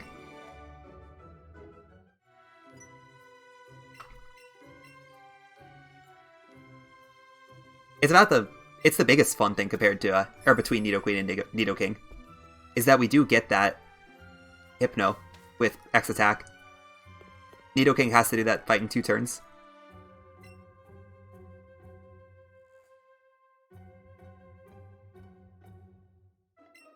Alright, so one fun thing that comes out of this type of run is that we get to play with Metronome.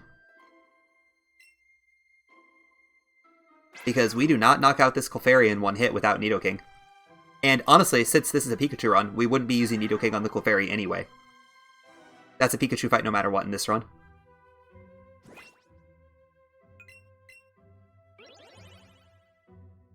Man, I have 8 lures left too. We're not going to have any problem with our lure count in this run.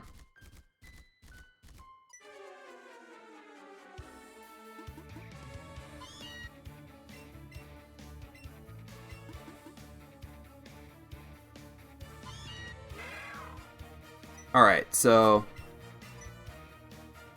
let's see. Anything weird in my notes right here?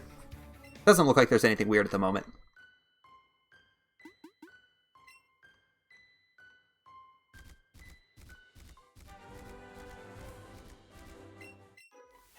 The big weird thing is that I don't use Nidoking on this fight. Because I have to use Pikachu. But...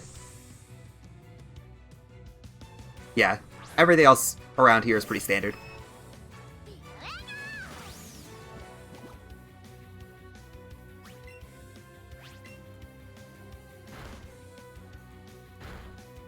Stomp. That's not very exciting.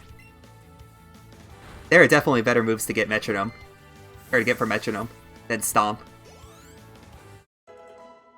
Oh, Krabby's already level 27.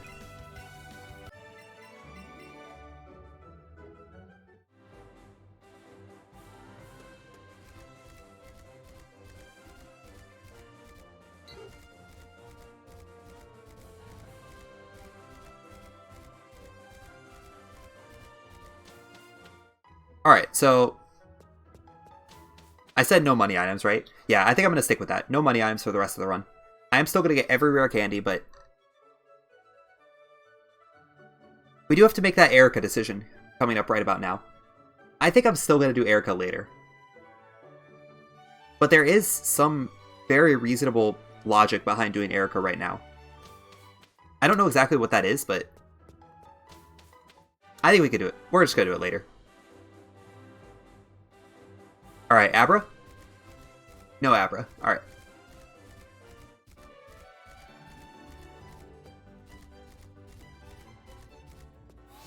Oh yeah, this is definitely a reason not to worry about money. I don't have to buy a nature.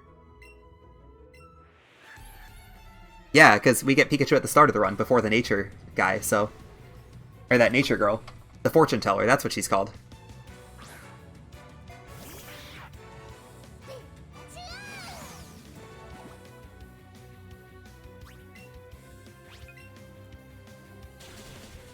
I'm going to double kick first here because our health is just a little bit low.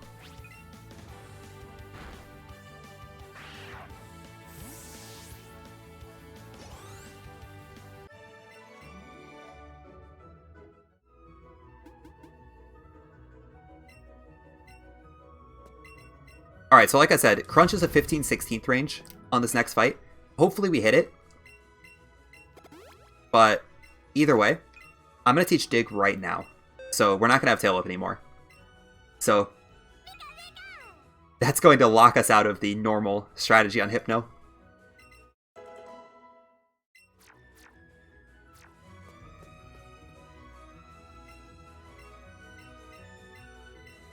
Dig's a good move to have, though. I like Dig. It's not every day we get to use Dig on these random Pokemon.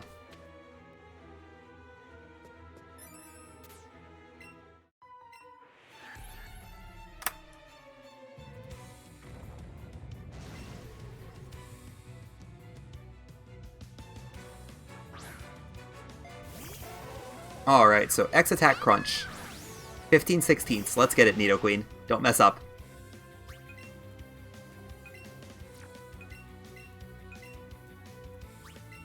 It'll definitely mess up if I use an X special attack. There we go. Nice solid kill. That is pretty much the last Pokemon in the game that Pikachu doesn't knock out itself, I think. I think the remainder of this route is pretty much all just Pikachu. Putting in some work. With only a few exceptions. There's going to be a couple spots where Pikachu might die.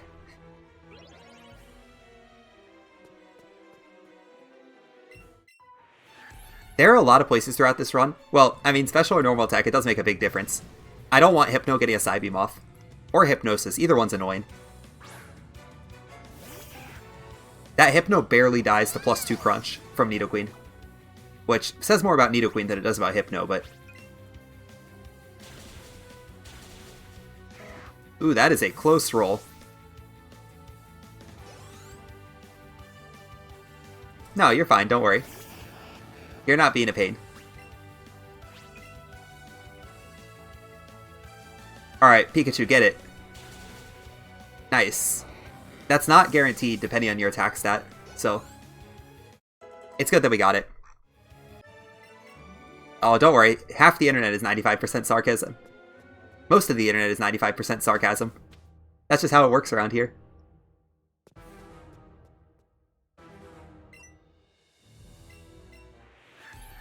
Alright, so... No minimize, please.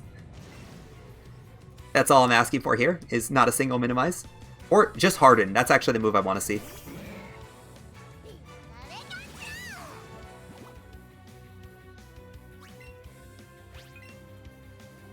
Well, honesty is always good. Alright, disable's fine. But sarcasm is all over the internet. Everyone knows how to handle it. Alright, should we go for the Zippy Zap or the Dig strategy, or the... No, we should not go for Dig. We should definitely go for Thunderbolt. I don't know why I'm even asking that. Thunderbolt's going to be faster on this fight in particular. But both Jesse James fights Thunderbolt will be faster on.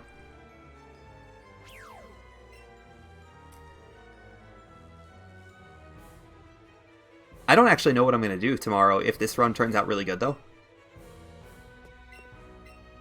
Because I'm starting to feel like this is going to be like Alola Muck, where everything goes smoothly. And I got a really good Pikachu the first day, so...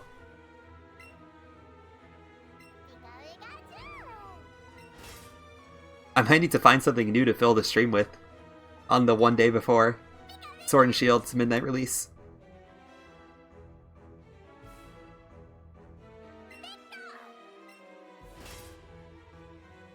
Of course, that all relies on Pikachu actually surviving through this run, which may or may not happen.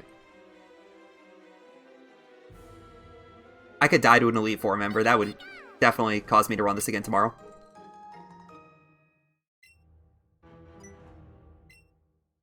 The problem that I potentially have is that I might not get a Pikachu as good as this one. Again. This Pikachu is really solid.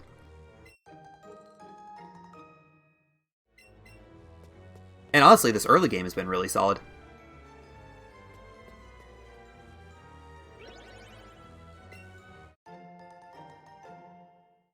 We've got all the items we wanted. Our Pikachu's high level. We've caught most of the things I've wanted.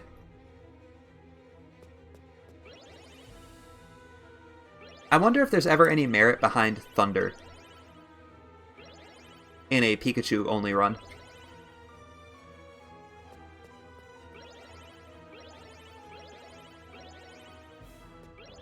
Actually, I do have one idea for something I can do if this run ends up really good. I don't want to say it yet, though, because I have to kind of think about it. I have to decide if it's actually worth doing. For now, the point is still Pikachu, unless this run goes really well, though. I guess it doesn't matter until we get to that point. Okay, I messed this up. I needed a Fairy type in here, so we are going to go for Dig. I'll make sure to fix that for the next fight. But yeah, this fight is way too dangerous without having a Fairy type next to Pikachu to set up with. It's fine, though.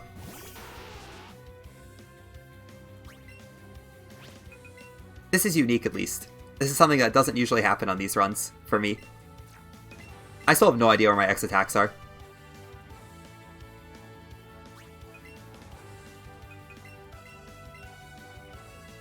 Alright, Arbok goes down here.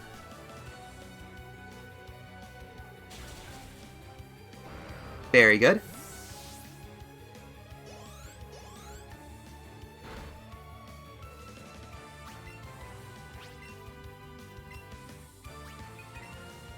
Then we X attack again. I do need +6 for wheezing. Oh, we got poisoned. Good old Toxic hitting while you're underground.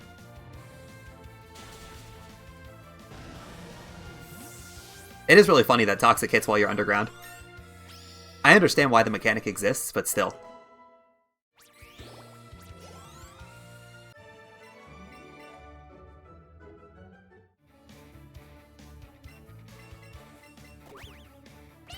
Why is this split so fast? Oh, because I didn't get the nature, that's right.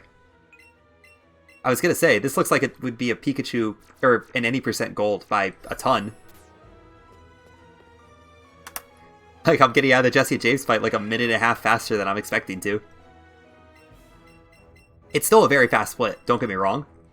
But most of that's not having to hit the nature, or a fortune teller. Okay, this fight I will use X special attack. With our fantastic Pikachu.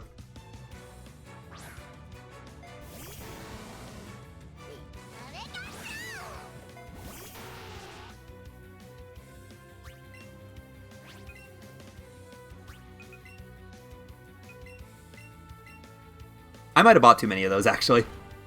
Just looking at this number. Nice, no poison. So we didn't have too much problem with this area of the run. Everything went pretty well.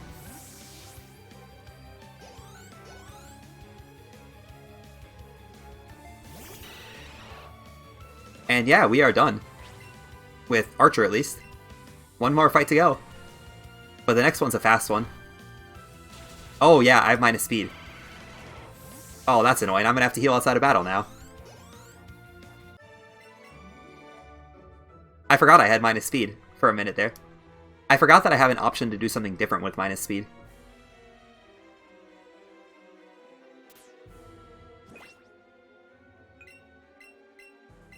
Because we can potentially use X Attack Zippy Zap to get around that. I think I do have enough X attacks for that situation, so... Maybe I do. I did use an extra one earlier, so maybe not.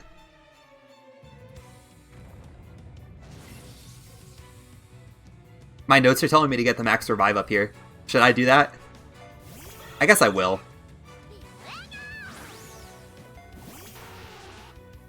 It's more of a safety thing than anything. One of those things you kind of do on a first run that you don't have a guaranteed route planned out for.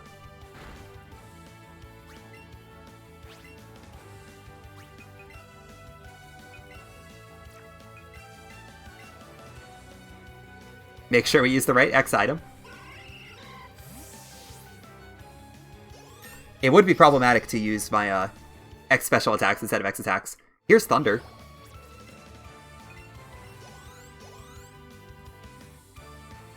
And my speed looks really low. I'm actually a little nervous about that speed. I think it's just going to be a problem, actually.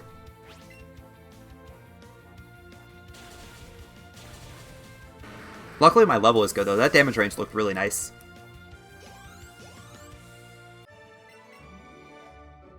Yeah, that would be an easy any percent gold split.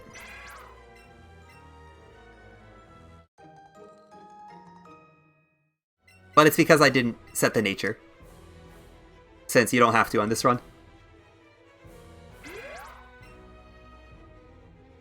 Alright, I'm gonna go get the max revive. I know it's probably overkill, but...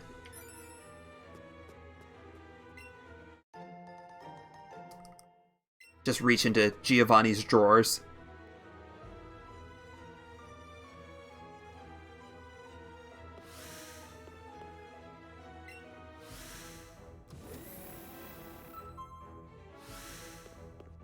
Grab ourselves some mighty candies, make Pikachu a little bit stronger.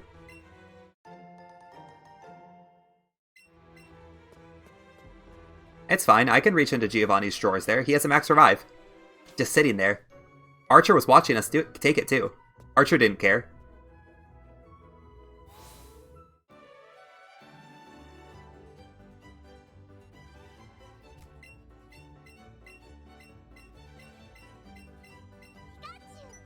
Alright.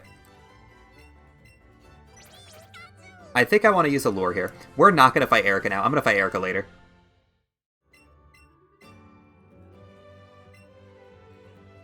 But first, let's go pick up another rare candy. This is one place where it might be nice to have the Firestone and Arcanine, just to make this journey a little bit faster. Because this is pretty far away.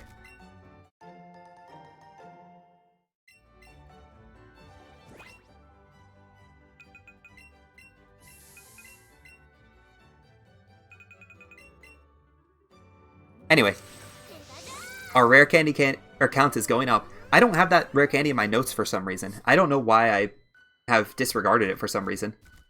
Because that's a pretty important one. All of them are important, but that one is too.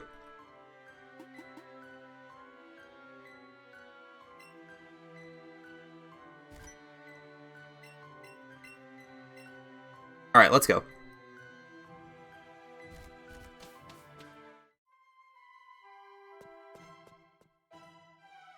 So, we are about to fight a quite difficult trainer.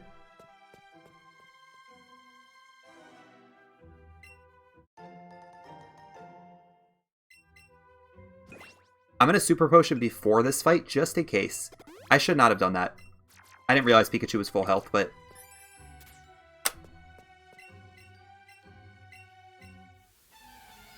This girl is very scared to face us because she knows that our Pokemon are way too strong for her.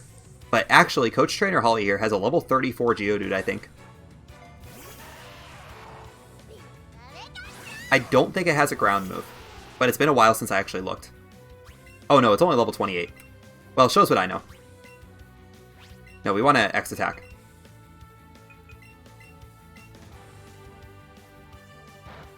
Yeah, it just has Rock Slide. So that's what's scary about this, though. We are slower than this Geodude.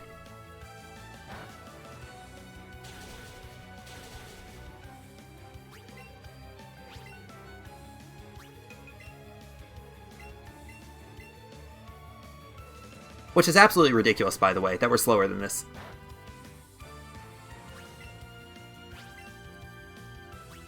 Alright. We're firing off a Crunch. Gotta give ourselves 2 chances to get out of this. There we go. That fight was ridiculous. I should have bought an X speed maybe for it.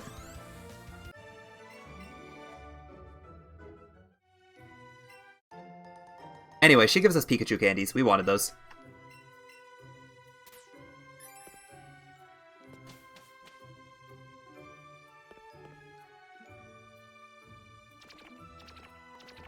That was actually a long fight.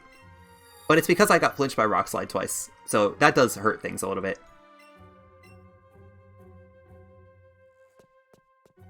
Pikachu is slower than that rock, yeah. That girl's Geodude is really fast for some reason. She's just pumped it full of quick candies, I think.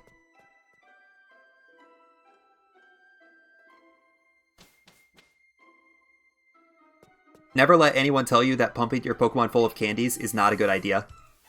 Because you saw what happened in that fight. And I gave a +2 Helping Hand double kick into it with my starter Pikachu. And still didn't take it out either. And it was only level 28. Honestly, that's one of the biggest lessons in Pokemon, though. If you pump your Pokemon full of candies, X items, which are basically just steroids, yeah. Your Pokemon perform better.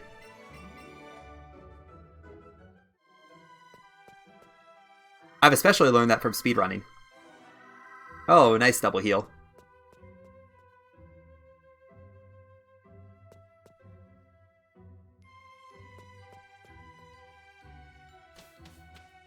Alright, so I still have not seen a Ghastly yet. Which is okay, I don't need Ghastly, but I would like Ghastly.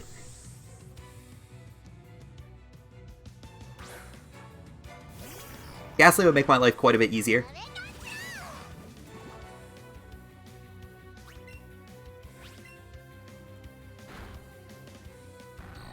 Alright, I'm going to use Dig on this next Jesse and James fight as well, just so I don't have to mess around with my inventory.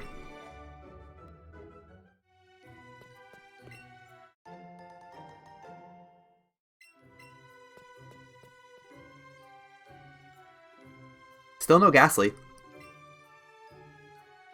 I suppose we're just not going to get a Ghastly on this run. Or Cubone.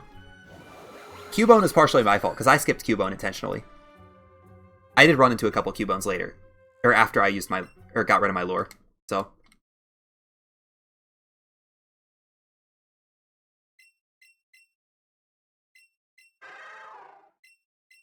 I'm guessing that in a truly optimized run of this category, you probably don't fight Pikachu Candy Girl in here. with her ridiculously fast Geodude.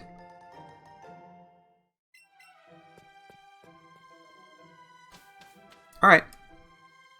No Ghastly. That means I'm getting Tentacool instead.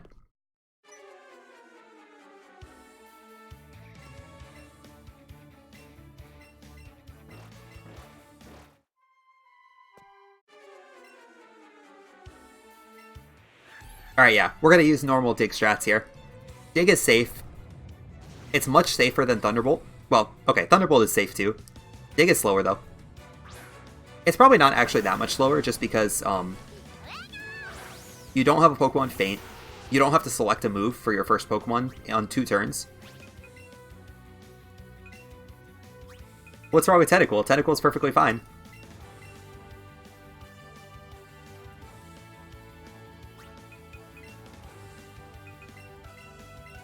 Tentacool is a nice, easy Pokemon. Actually, it's not easy at all. Tentacool is a really tough Pokemon to get. I actually like getting Tentacool more than Ghastly, though. I don't like catching Ghastly at all. I think everyone has their preferences of what Pokemon they like, and generally if I have a choice between Tentacool and Ghastly, I'll take the Tentacool. I think that might make me a little bit weird, but it's fine. I don't think Tentacool is as bad as people say, necessarily.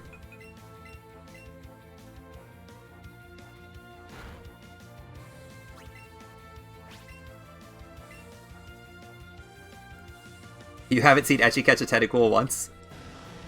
I mean, Tentacool isn't a good catch. It's definitely a hard catch. It's a catch I would choose to skip if I was really ahead on catches. But I'm only partially ahead on catches right now. If I had Cubone from Rock Tunnel, I would have done it.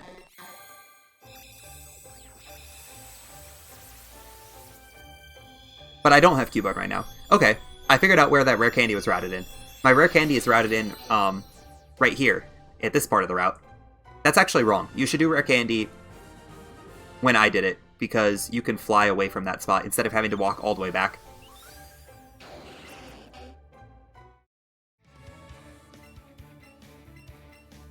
He's always trying to skip Tentacool. Tentacool is a hard catch. There's no question about that. It breaks out a lot, even with Excellence.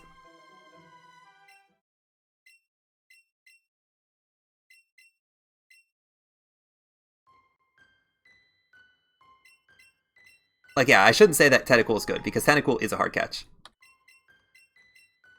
Yeah, hi, Etchy. We're talking about Tentacool. And what a great catch it is.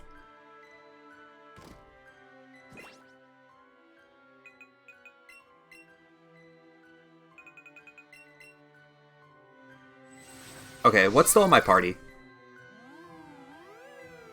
Staryu was your Tentacool last run? Staryu's not a Tentacool. Oh, Staryu broke out and ran away. That's weird. I know Staryu breaks out sometimes, but still. Honestly, I don't find Staryu that much easier than Tentacool to catch. Staryu's not a super easy catch either.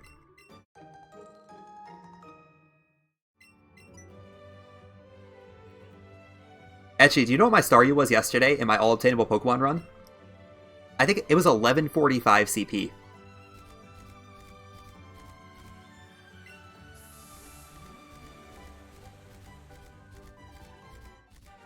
Oh, definitely not a 107.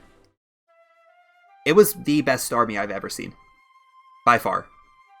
Pretty much every one of its special attack was max, too.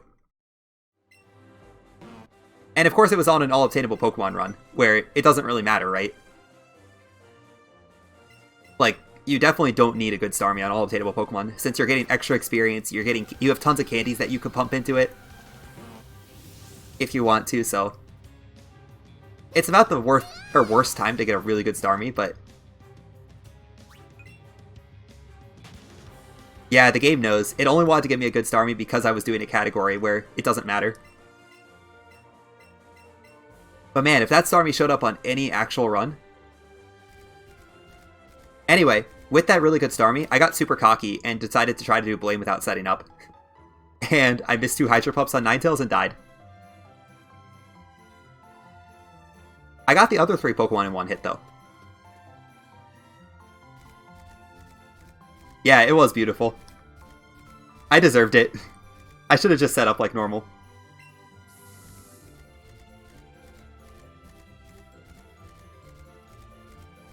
I did use a lure, right? Like, it just refreshed right there. I saw that text. Alright, there's a Doduo.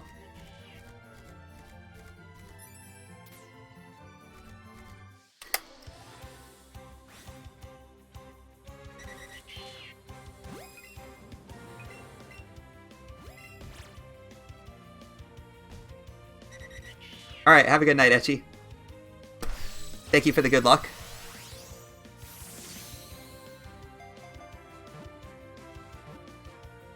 I wonder if that's going to cost me on my lore count. Running back and forth like this. I hope not.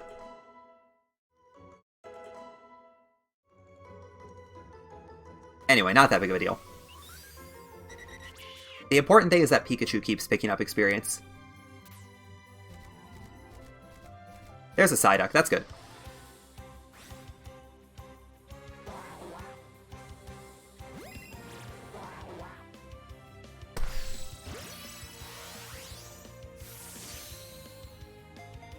Hopefully this evolves Machop, although I don't think it's going to. I'm pretty sure it's not going to evolve Machop. No, not even close. I don't know why I thought that might. And Pikachu is level 32. That's not super great. So I think Pikachu is going to end up a couple levels lower than I thought it was.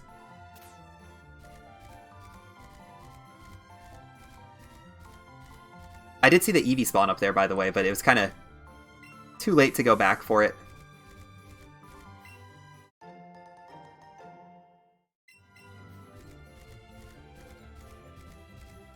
Alright, can I get a Ponyta, please?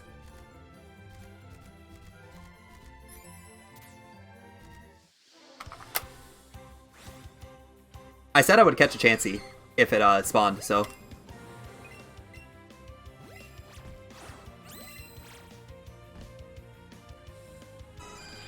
Thank you for attacking, finally.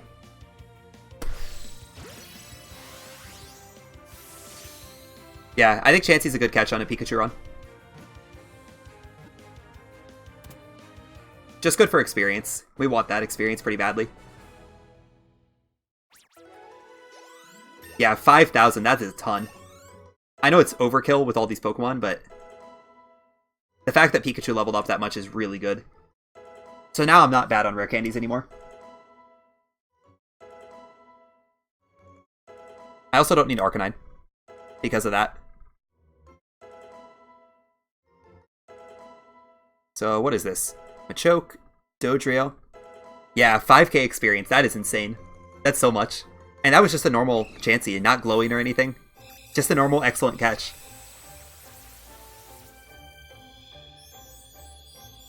Granted, those level ups were not that great, but... that was a few too many level ups. I should have deposited Pokemon first. But I think that Chansey catch is totally worth it. With this run in particular. Getting the 2 Pikachu levels is huge. Actually, that makes me feel more confident that I can burn a rare candy on Ponyta, which I'm going to do.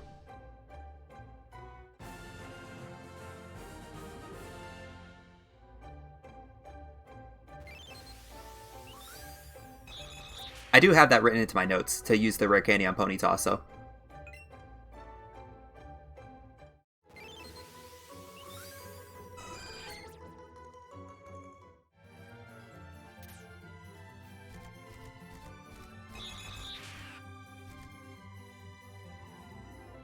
there it is. Alright, we're good. I still haven't moved my party around.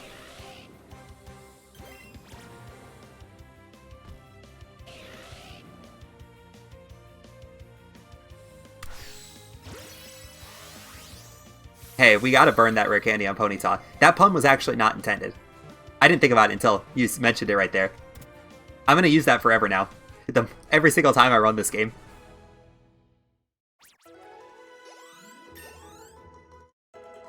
So you're gonna never hear the end of it now that I've said it once.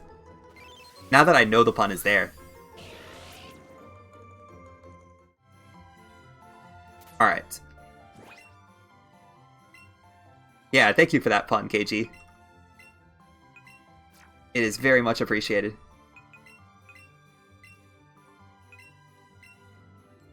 How many rare candies do we have actually right now? Yeah. Alright, 7. That's fine.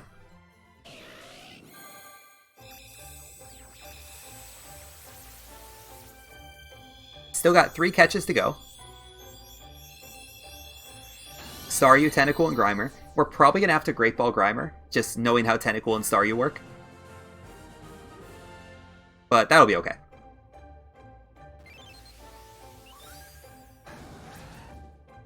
I am intentionally keeping Nidoqueen in the party, by the way, right now. For a helping hand, for just a bit.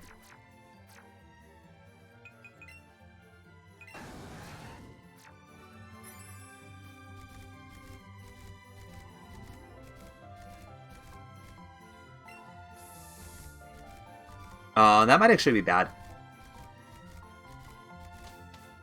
I don't know if I wanted to use that lure. I think my count's pretty low now. Maybe not. I might be okay. I probably still have 2 left.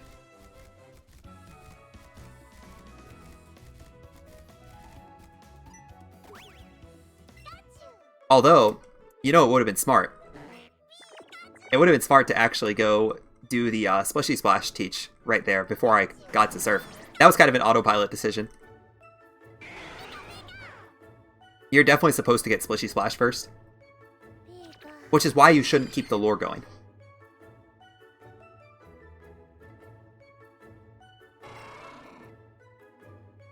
That mistake's probably going to cost us about 30 seconds, I'm guessing. Maybe not 30, but probably around 20. Luckily, I don't actually need a lure for any of these Pokemon that I'm going to catch in the next section. So if I do run out of lures, we'll still be okay.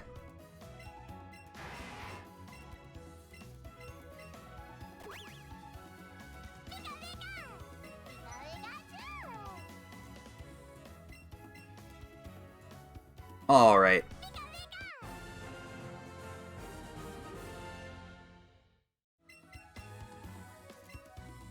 Alright, let's go get Splishy Splash. The walk of shame back to the place I forgot to go.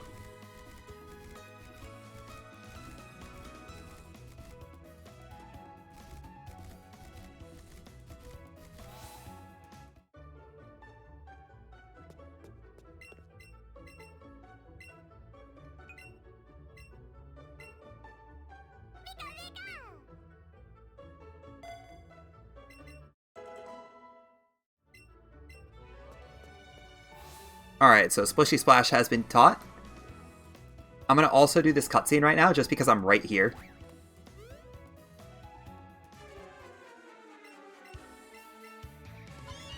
Yeah, that's what I meant to do. I meant to come down here first, do the cutscene, go get Splishy Splash, and then go get Strength, and then go get Surf. I should have done all that in that order on this split, just because it's kind of convenient to do it all here. Or to do everything right now.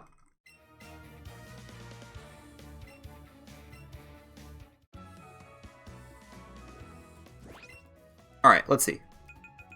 Oh yeah, I still have 2 lures left. We're still fine.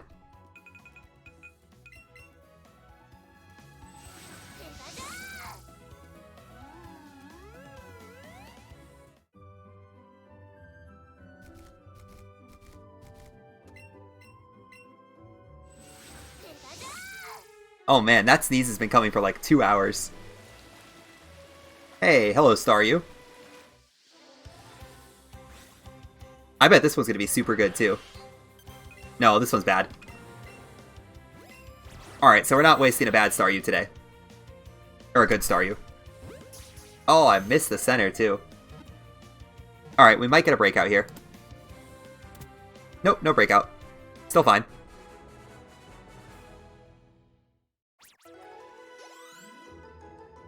Alright, let's get everyone's favorite Pokemon, the Tentacool.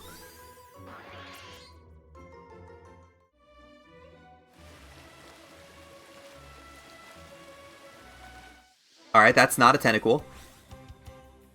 I will not catch this thing. I've tried to catch this before and it just does not work. Tentacruel is a very difficult capture.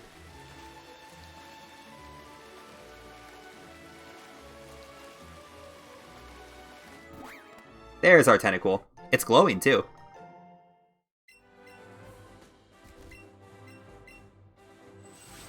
Let's meet it right here.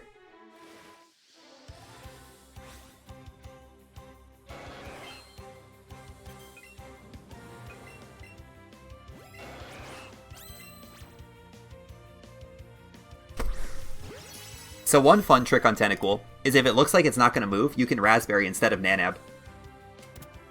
And that greatly increases the chance of capturing it. So that actually worked really well.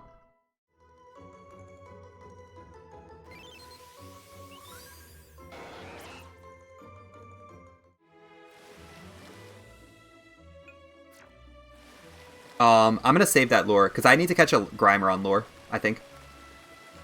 I should be careful about that guy. I'm not supposed to approach that guy from that side.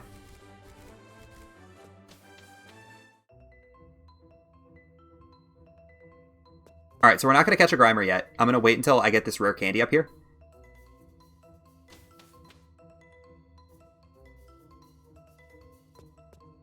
I don't know why I'm waiting for the rare candy, but...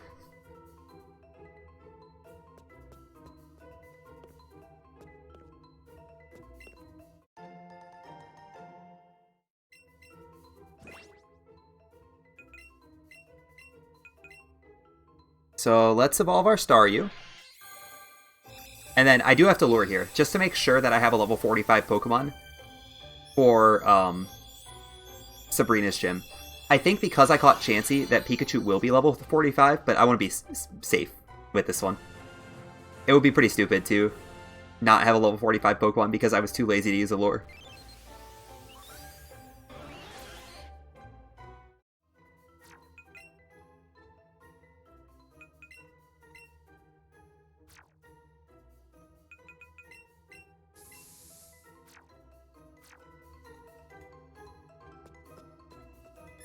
I almost ran into that guy.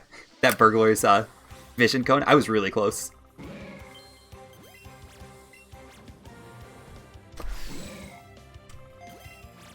Alright, no first ball bonus, but we're fine. Still gonna get the excellent. And really just almost done with catches. We're pretty much on the Pikachu part now. The unique part of the run.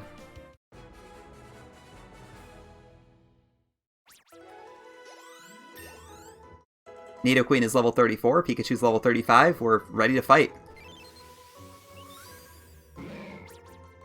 Unfortunately, I don't think Pikachu's going to hit level 36.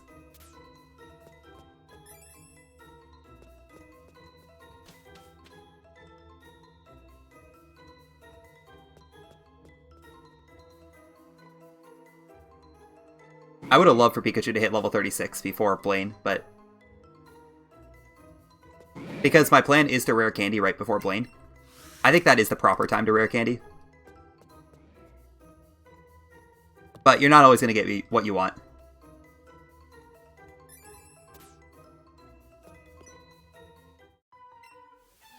Anyway, this fight's super straightforward. We dig twice.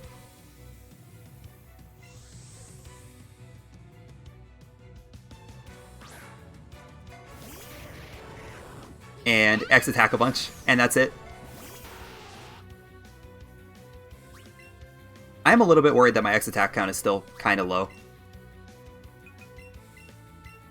Like, it's at 6 right now. Okay, that is not the bag.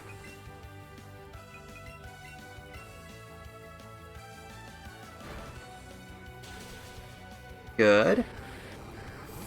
See you later, Electrode.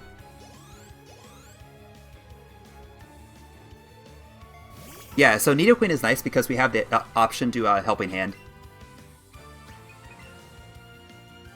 Which is a good option.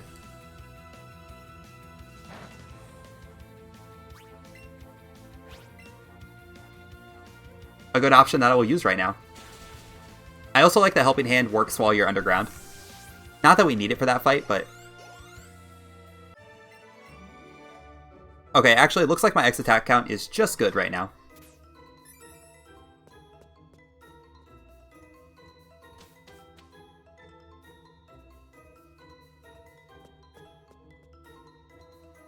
So yeah, we just get ready for the Blaine fight and just keep going.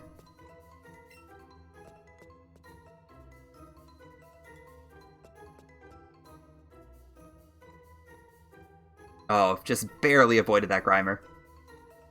Did not get this cycle at all, though. That's alright, because I'm going to heal here.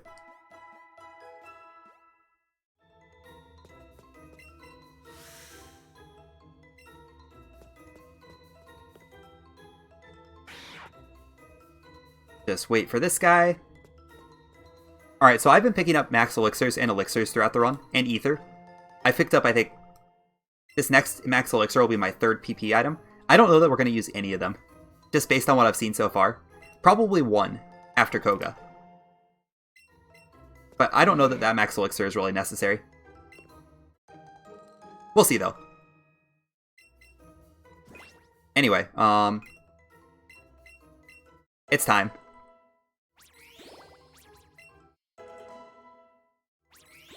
Time to do some boosting.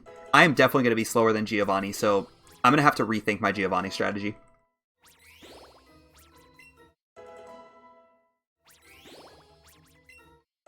Giovanni is going to be a scary fight.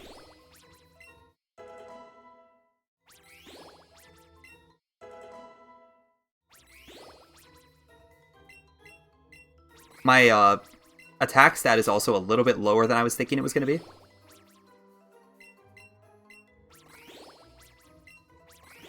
Just a bit.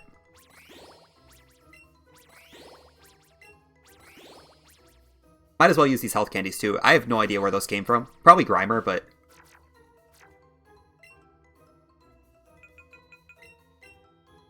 Anyway. Always fun to use all our candies all at once. Just really buff our Pikachu up. Make it unusually strong.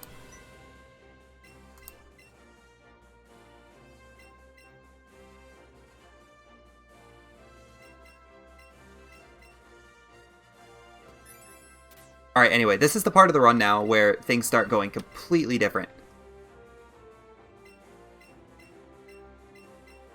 Because now we've got Pikachu blasting through everything. Pikachu is not as good as Starmie, but it's still pretty solid. Well, it's okay. I shouldn't say super solid, but...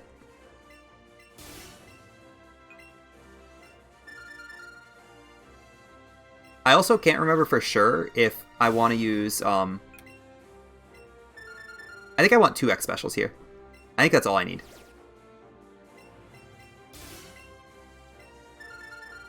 Yeah, 2x specials should be good for this fight. And honestly, I can probably Thunderbolt both Rapidash and Arcanine. That'll be good because we want to avoid turnarounds, which we should be getting at this point. So we want to use as few super effective attacks as possible. I'm guessing that Splishy Splash is guaranteed on this Magmar. I'd be a little surprised if it wasn't.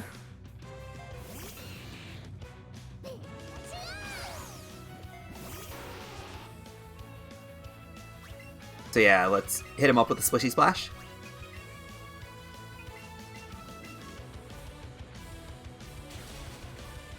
Oh yeah, easy. Easy knockout right there.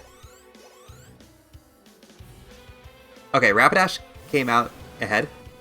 Why avoid super effective hits? So, hang on. We'll see it in a minute here. But when we hit a Pokemon with a super effective hit, once your Pokemon's happiness is high enough, the Pokemon will do a little animation where he turns towards the trainer and you say something like, "That's it, you could do it," or "I knew you could do it." That animation takes about 2 seconds, so every time we hit something with a super effective move, that happens.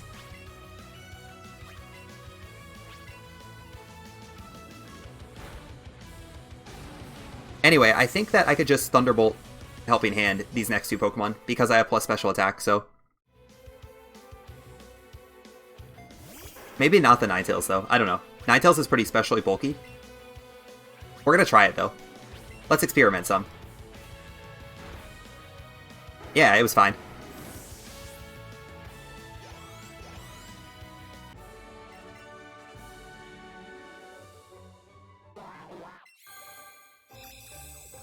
Yeah, it's actually a really interesting thing. I remember back in the day when my Let's Go Pikachu PB was a 307. I got a 307.00, so I just missed sub 307 because on the last fight, the champion fight, I accidentally clicked Thunderbolt instead of Psychic on Mega Pidgeot. So I got that 2-second turnaround and missed the sub 307. I remember being particularly annoyed about that one. It didn't matter in the end because I got much better times later, but...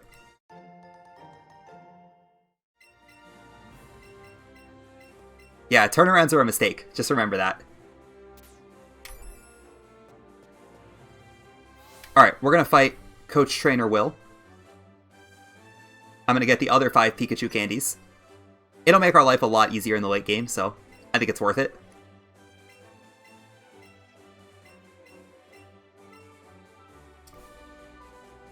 I am still a little bit nervous about my attack stat. It's a little bit lower, like I said, than I thought it was going to be.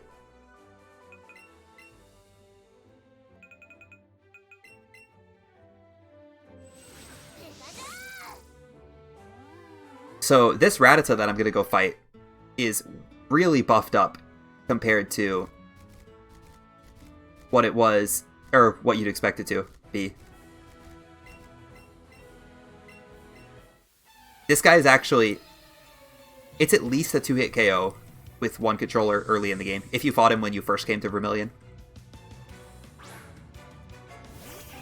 It's actually to the point where I didn't feel like it was reasonable. This definitely isn't the top percentage of Rattata. This Rattata is really good. Like, obviously, I'm double his level now. Yeah, this is not Joey, it's Will. Will is not quite the same guy as Joey.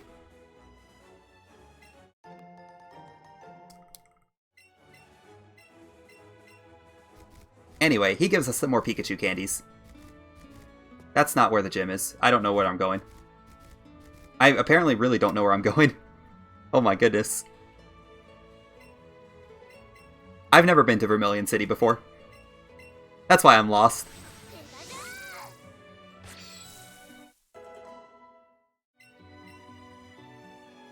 It's a mysterious location.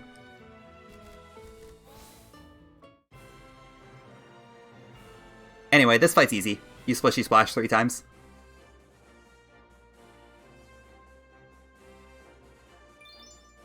I think with mediocre special attack, Raichu is a range and you want to dig it instead. But this Pikachu is good on the special attack side, so I would be surprised if that was the right thing to do. Hey, my trainer wasn't the one taking the drugs. It's Pikachu that's been pumped full of candy. And X items. My trainer is perfectly reasonable.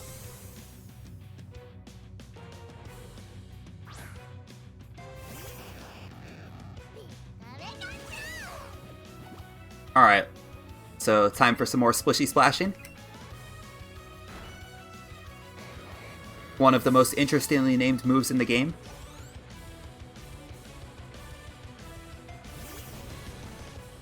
Yeah, Pikachu is probably telling the trainer where to go, telling me to go the wrong way. No, Pikachu should want to battle. Pikachu is strong in this game. Look how much damage Pikachu is putting out.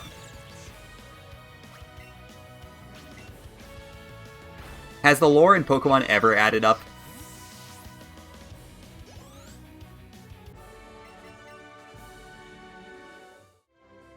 Maybe sometimes it does, but not usually. It's like Ratatouille. Pikachu's just sitting on my head, whispering instructions to me on how to do everything. Pulling on my hair to get me to put the right ingredients in.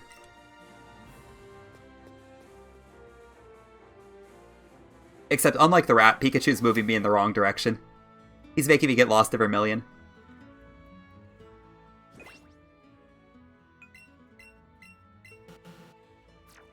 How many times do you think I'm going to do that?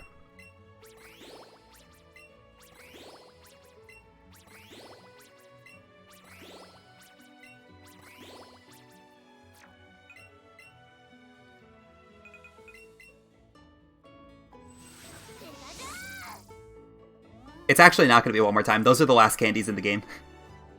So I'm not going to do that again. I do really like Splishy Splash Pikachu. Splishy Splash makes Pikachu pretty viable.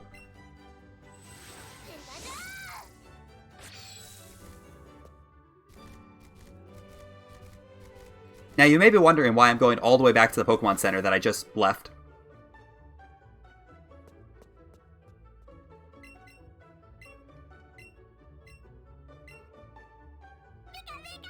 And it's because I forgot my move.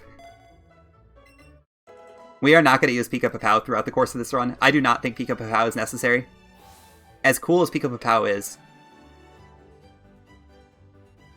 Yeah, it is really weird that the lore of this game is... Or that this game, it was apparently after the course of the original games, right? Like, that is the official stance, is that this happened after the originals. But yeah, all the events are exactly the same as the originals, so... Did nothing happen in the original games?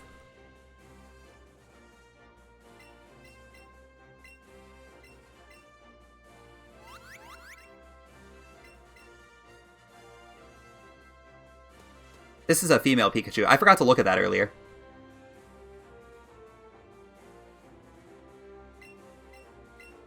It obviously doesn't matter in this generation. Only Gen 2 does the gender of your Pokemon matter. Or if you're using Esper.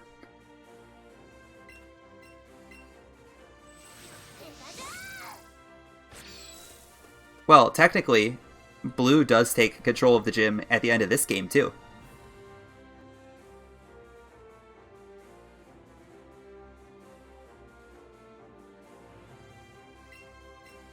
I guess that this is maybe the explanation of how Blue gets control of the Viridian gym. It happens in this game, specifically. Although technically in the lore, Team Rocket's on a 3-year hiatus between Red and Blue and Gold and Silver, so...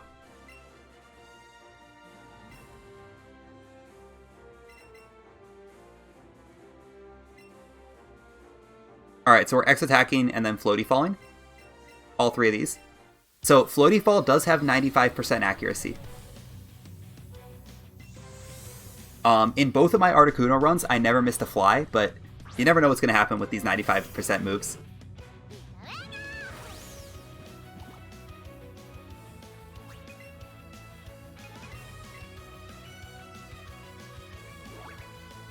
Hey, nice dodge, Pikachu. Okay, Pikachu, I take back what I said about the dodge. I can't believe I missed the first Floaty Fall. 95%. This is a range, I believe, with Bad Attack. I don't know if I have Bad Attack. I think my attack's pretty solid. I've used enough Pikachu candy.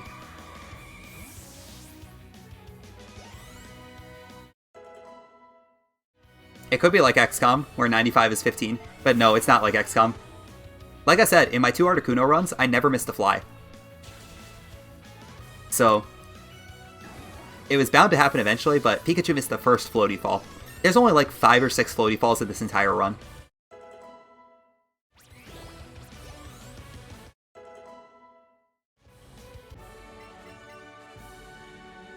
Yeah, my speed is very low, by the way.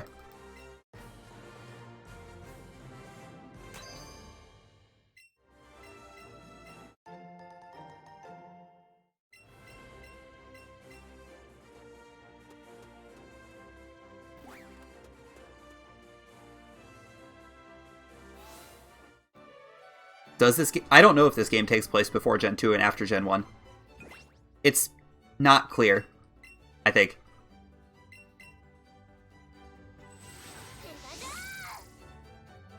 The biggest problem with this Pikachu is still that it's minus speed. We're just going to have to improvise on Giovanni to find a way through that Dugtrio.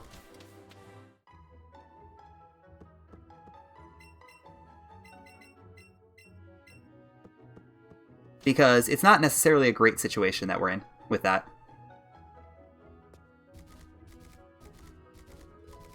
Oh, speaking of that health candy, I actually am going to go into the candy thing again, because I still get a rare candy in this place. I don't think I'm going to get 2 rare candies. I think I'm just going to grab the 1.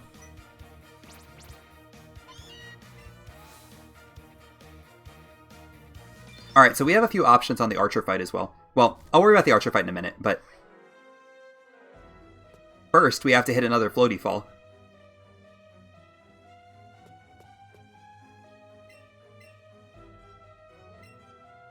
It is weird how they added blue to the whole story.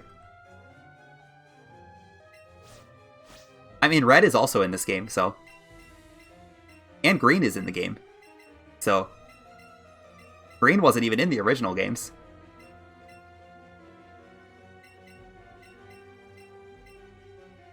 Alright, unlike some of the alt Pokemon,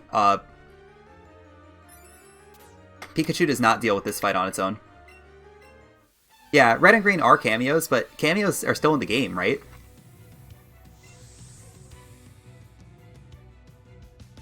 Did anyone ever do a red, green, blue speedrun? I don't know if Etiquette ever did that.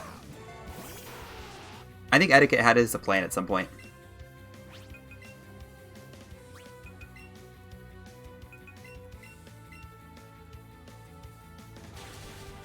Alright, we hit the important floaty fall. That one's pretty big.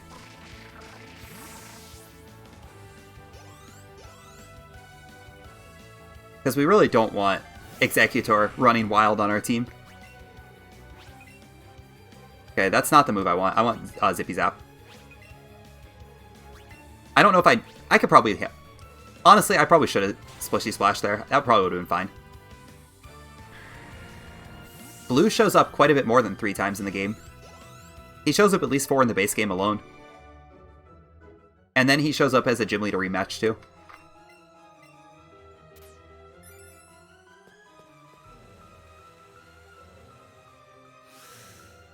Alright, do I heal before Archer? I think I do.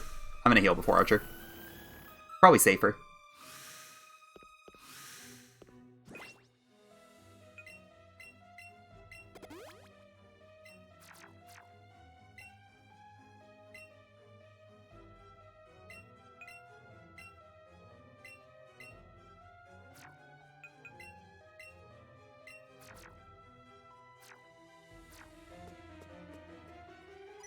Dugtrio is coming back into the party for a reason, by the way. I didn't just randomly put Dugtrio in. Dugtrio is actually a huge part of the plan on Giovanni.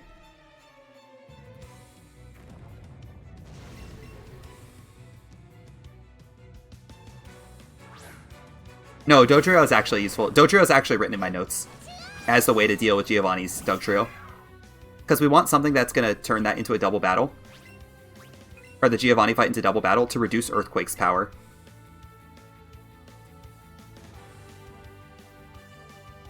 So Pikachu has no way to deal with Electrode here, so we're just hoping it self-destructs, just like that.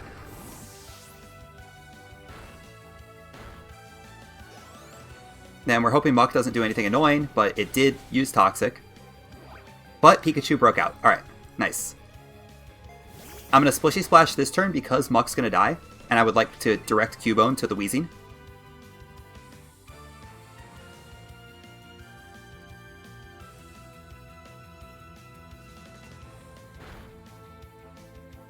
Hey, we paired the Muck too. That's cool.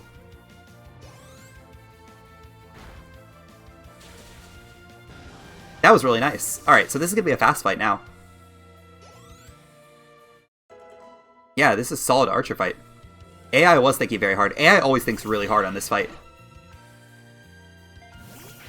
This fight has more lag than any other fight in the game, I think.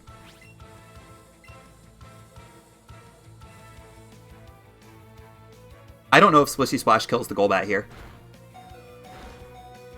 But I knew it killed Eradicate, so that's why I went for it. Unfortunately, Cubone's not going to kill the Golbat. So maybe that was a mistake, but it's fine.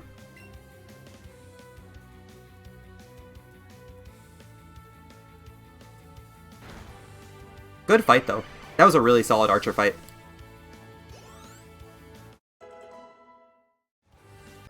I think having Splishy Splash there is actually pretty useful. It's funny, Wartab was telling me that Silphco might be the hardest part of the Pikachu to run, or to route out, but I think Giovanni's a lot worse.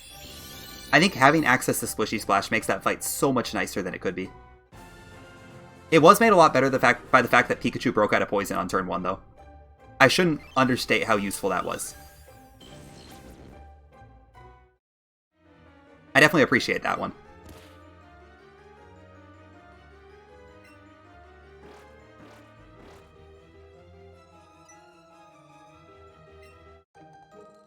Alright, anyway, next fight should be pretty easy as well. Jesse and James, they don't really cause any problems. Just 2 Thunderbolts and both Pokemon go down.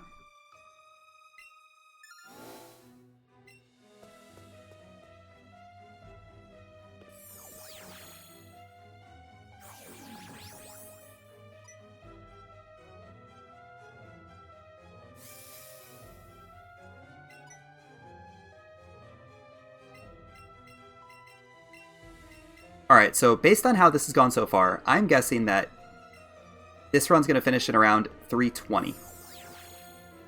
Which is pretty good. When my goal time was like a 3:35. Yeah, I'm pretty happy with that time. Obviously, there's still a lot that can go wrong. Like, we could still die on any Elite Four fight. That's the scariest thing for me right now, is deaths on Elite Four fights.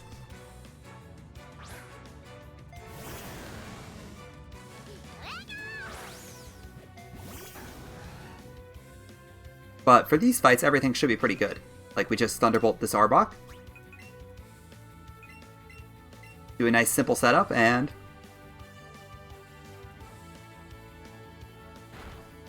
yeah, Arbok goes down.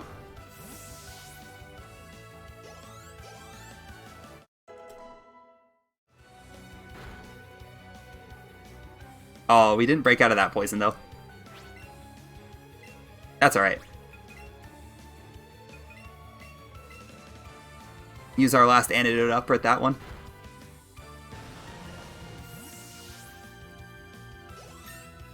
I actually don't know if I would ever want to do this category without a plus special attack Pikachu. Plus special attack is so nice. Obviously, it's unfortunate that it came at the expense of attack, or at speed, but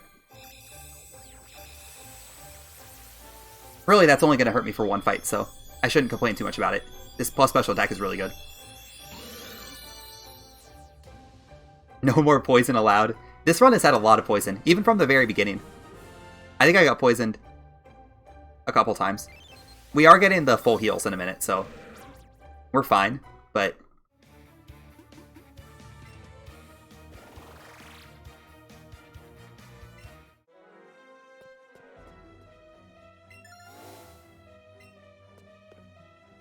alright, let's go. Giovanni's an easy fight.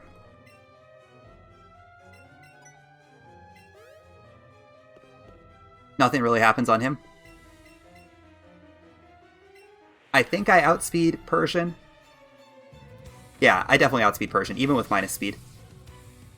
That's what the Pikachu candies have done for me.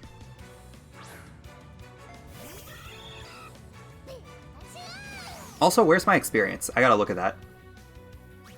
Oh, I just hit level... whatever level.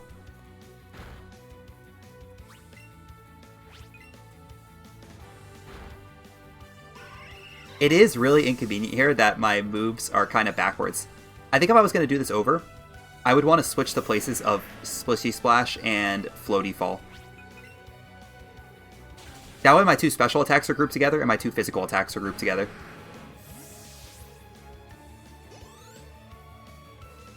You remember being a kid and realizing that Ekans and Snake or Ekans and Arbok are Snake and Cobra backwards?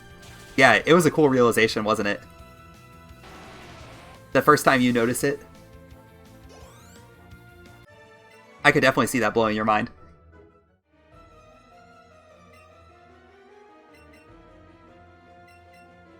Alright, I need to heal, I think, before I do the Sabrina fight. So let's do that really quickly.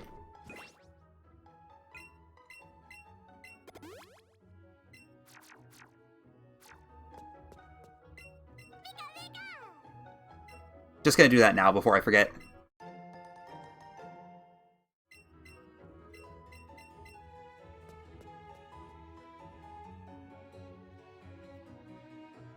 And then everything else should be good here.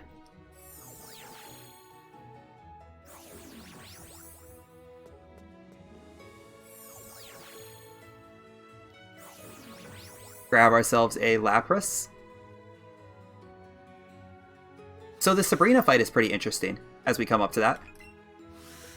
Sabrina is a Pokemon that goes various different ways as you run through it. Because she leads with a Mr. Mime that has Reflected Light Screen, which is very annoying, right? It makes it very difficult to get through some of the Pokemon.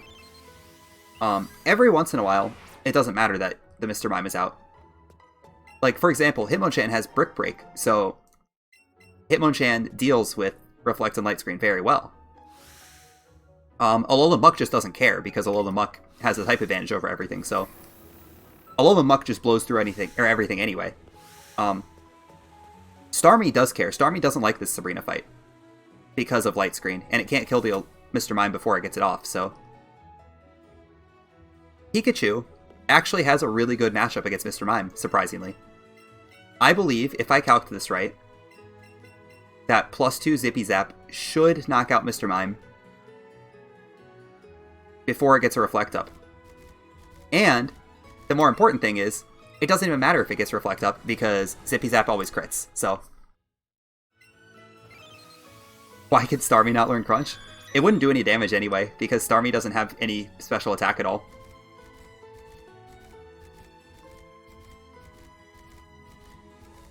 Yeah, nothing's gonna matter here. Pikachu has Zippy Zap, it crits everything, so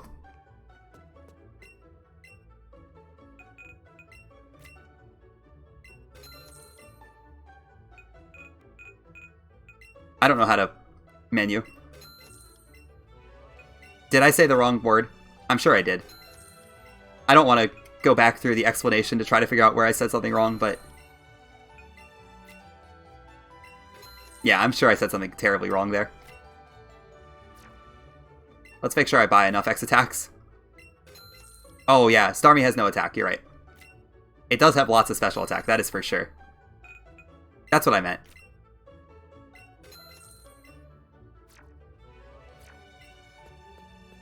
Yeah, Crunch is a physical move. Crunch is what Alola Muck has. Although, I don't think I crunched once when I used Alola Muck. I think I used Bite pretty much for the entire gym, and Poison Jab for the Mr. Mime. I think Bite just deals with the gym really easily.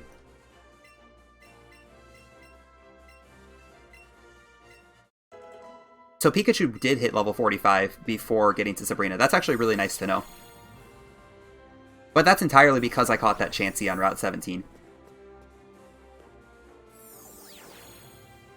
Yeah, with Muck having 31 IV attack. I calced for 0 attack Muck, though. And my fight plan was for 0 attack. And for lower level, too. So, Muck actually doesn't, just blows through the Reflect anyway.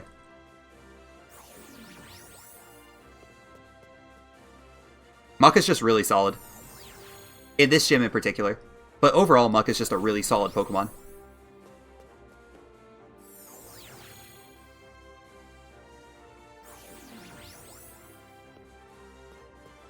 Alright, just wanted to be sure about which way that girl was turning.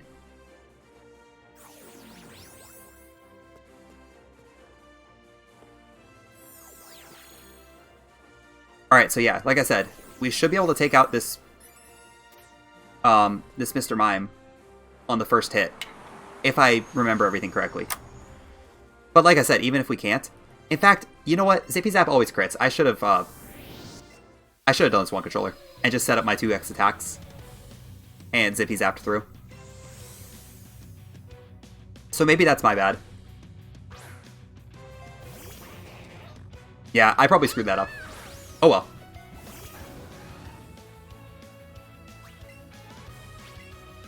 It's fine either way. I forgot my items are all going to be off.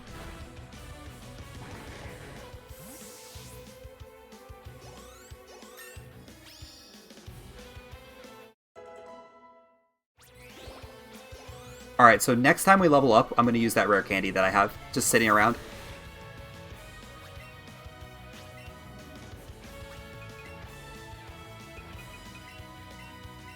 Interesting that Slowbro still got sent out second.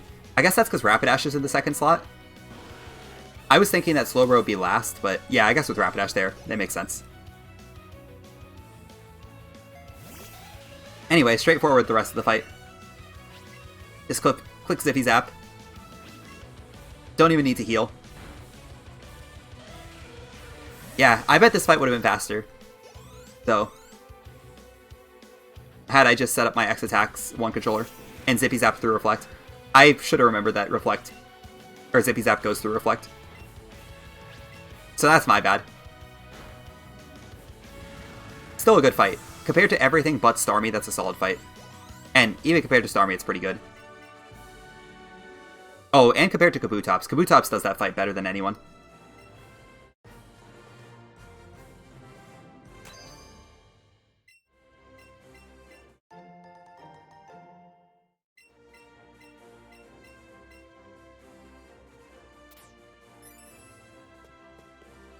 Hey, nice teleporter. That teleporter's hard. I consider that the hardest teleporter in the run, so the fact that I hit it is good.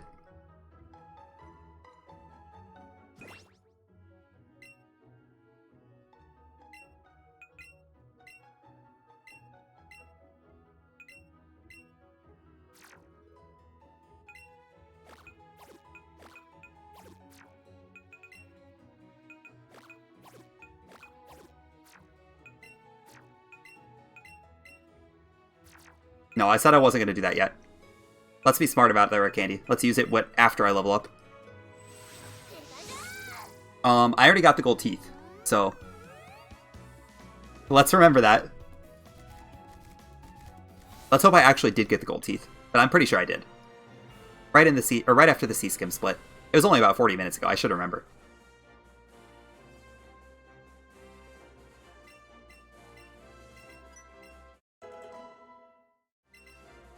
Alright, no getting randomly kicked. That's good.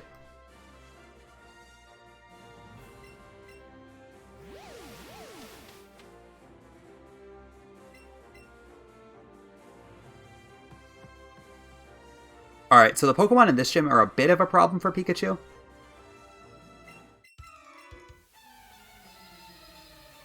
To the point where I should have brought the second controller out because I want the second controller for this gym. So let me get that really quickly.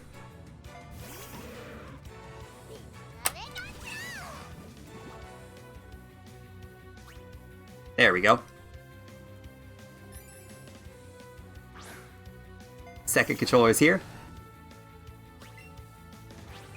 Yeah, Pikachu struggles with this gym. Just a bit.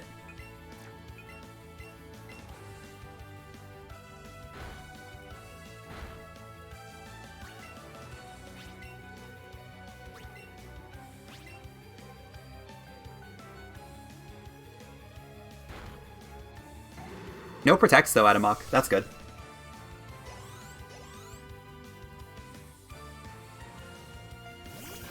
See if Beedrill gives us the same kindness.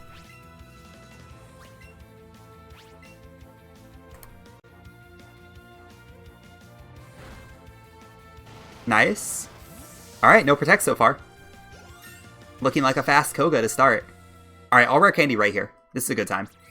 I want to heal before I go to the next fight anyway, so. I don't know why I didn't heal in between battle, but. Or in between turns.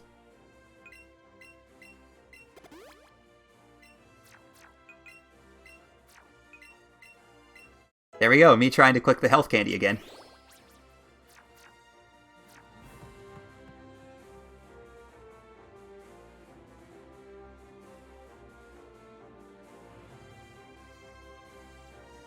Alright, that movement was a little weird. I didn't do a great job with the movement there.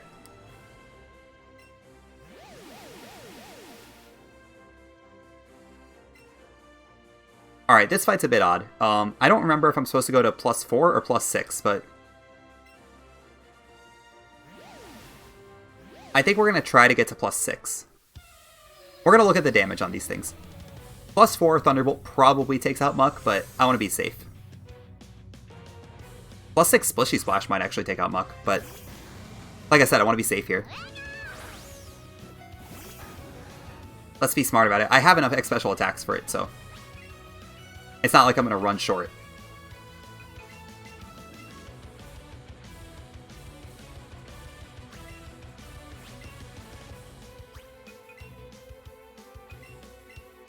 And I finally remember that my X special attacks are just straight down. Alright, one more X special attack. I don't know if Muck even comes out next. It does come out next, okay. You never know what the trainers are going to do the first time you do one of these runs. Sometimes the AI sends out weird Pokemon in weird orders. Alright, this fight is clear.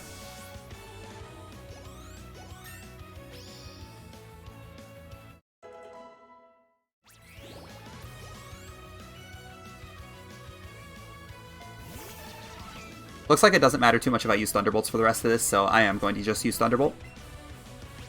I have in my notes that I can Splishy Splash these two Pokemon.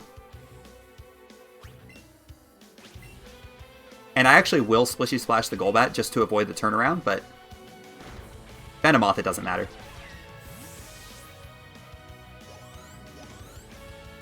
I suppose it makes sense that Golbat is last, when you consider that Pikachu is my main. Kogo would want to not send Golbat out against this. Alright, there we go. Smooth Kogo fight.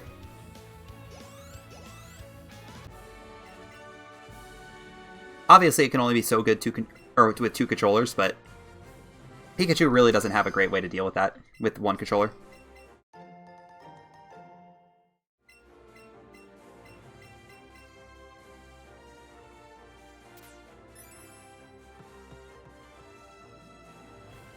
Anyway, let's go get ourselves strength, since I didn't do it earlier.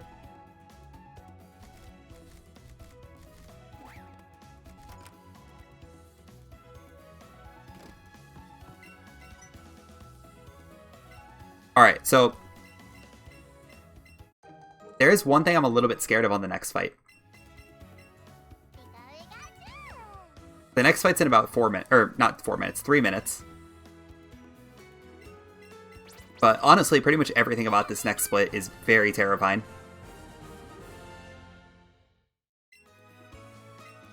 Even the Nidorino that we're going to hit first is a terrifying Pokemon because it has Horn Drill.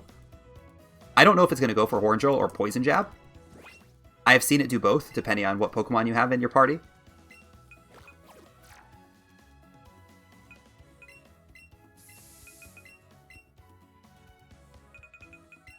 So if it goes for Horn Drill, Pikachu might die on this next fight. In which case, I would have to probably just revive it, because I don't think Rapidash or Dugtrio can deal with Rhyhorn very well. It would be unlucky, wouldn't it? I guess Dugtrio can deal with Rhyhorn. It is 30%. The Nidorino might use Poison Jab too, instead of Horn Drill. You never know what it's going to do, right?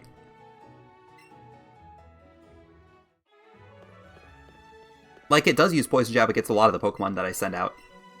That's what it did against Kabutops. That's what it does against Articuno.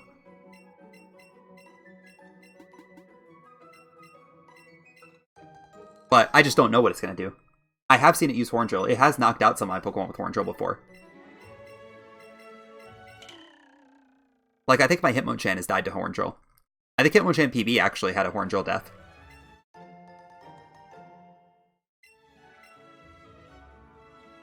So, occasionally, the Nidorino is a problem. I don't know what it's going to do against Pikachu. I'm hoping it just Poison Jabs. Even if we do get poisoned, Pikachu breaks out of that half the time anyway, so.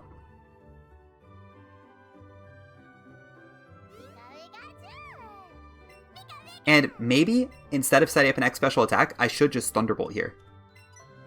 And just either hope it kills or hope it crits. Either one is acceptable, so. I do have a high special attack with this Pikachu, so maybe that's actually the play. Let's do that. Let's just go straight for Thunderbolt. We don't need to set up. It's not like we need a X special attack to kill the Rhyhorn with Splishy Splash. Splishy Splash will knock it out, so.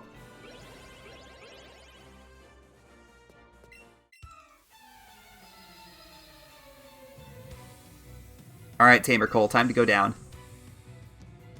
No Horn Drill, please.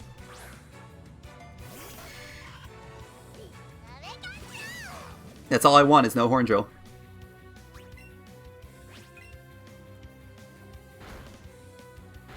Okay, Okay, it just poison jabbed. That's fine.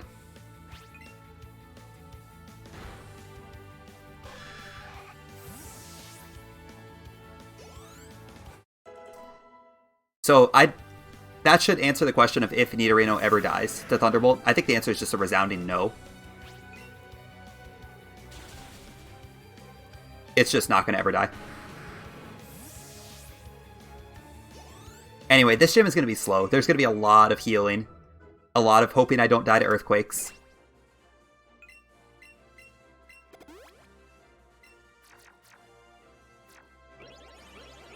Hey, it's fine. Not setting up was fine. Or was okay there. In that case.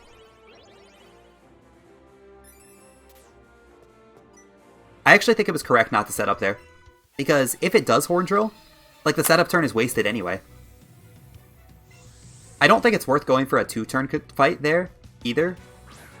Like, I could have gone for a 2-turn fight. But... Or a 2-controller fight, but... That's a big waste of time for a very small gain. Or the very, Yeah, well, I'm trying to... I think I'm right, but I am trying to logic through all this myself, because I don't actually know if this all works. It's good to fact check myself sometimes.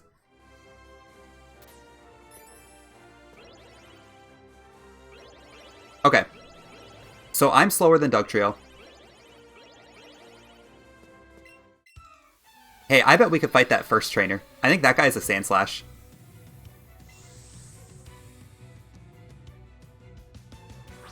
This thing definitely dies to Splishy Splash. There's no way it doesn't make it, or it doesn't go down.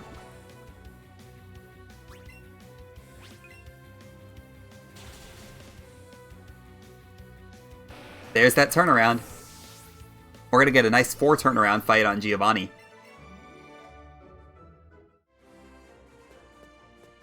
Where am I trying to go?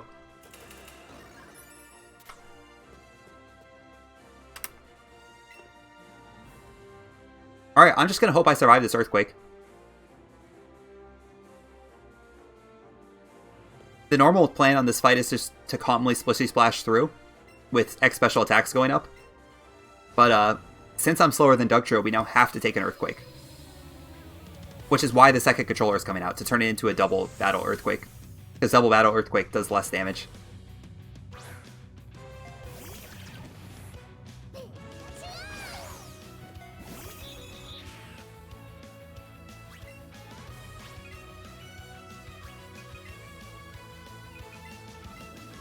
Yeah, I think spread moves have always done less.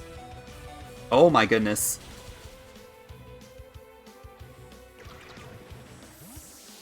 That did a little bit more than I thought it was going to. It was probably some other move that did around 50 to 60%. Maybe it was that only does like 90. Now this is a bit scary. This Nidoqueen is very tough.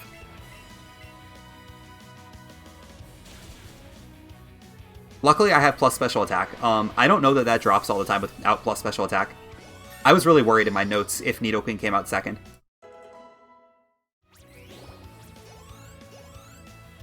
Obviously it is not a problem though. The rest of the fight is straightforward. We just heal up.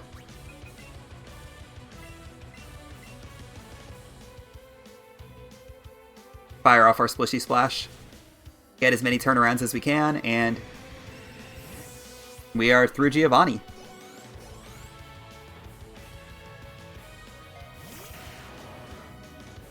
Yeah, it healed exactly 120. That was nice.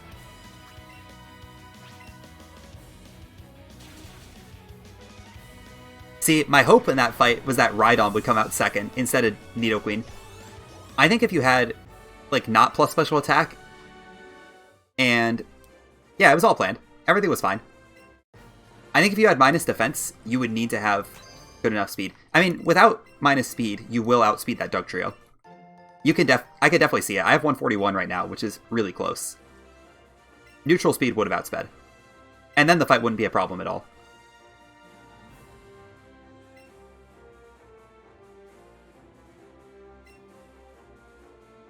Anyway, yeah, that was solid.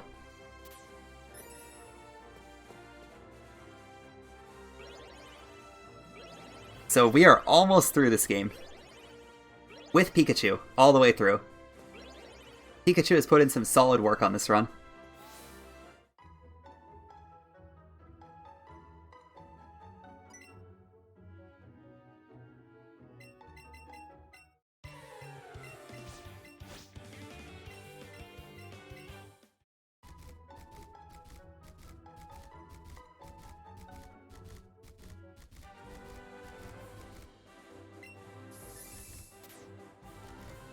So this is definitely a 2-controller fight on this run. This fight, I've noticed that my strategy for this fight tends to switch off between 1-controller and 2-controller. Oh yeah, my Articuno time did improve by 1 second. Wartab has granted me a free second in his retiming. That messed up my thumbnail though. My thumbnail says the wrong thing on YouTube now. Not that it matters that much.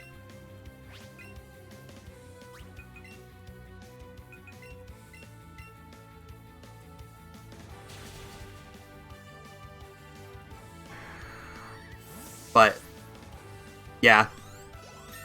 I did get a free second. I can't complain about that. That's all we wanted. Okay, does Vileplume does come out second. I was curious about that. So my plan for Vileplume is to X-attack it and Floaty Fall. And it did work, okay. I wasn't sure about that one.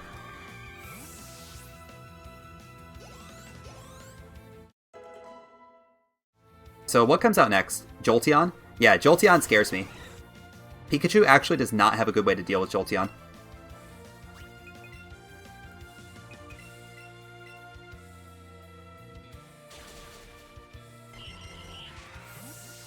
Like, that's pretty much inevitable.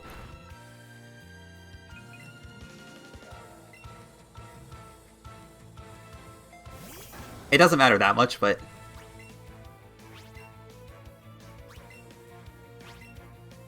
I should make sure I actually have enough attacks for the rest of the run, but I think I do.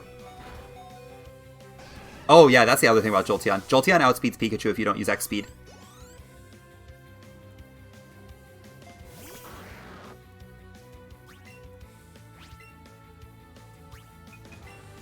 So I'm actually going to heal up my Rapidash too. Because I'm going to 2-controller Naomi. Zippy Zap is a range, and it's not a particularly good range. Or at least when I calculated in the notes it was.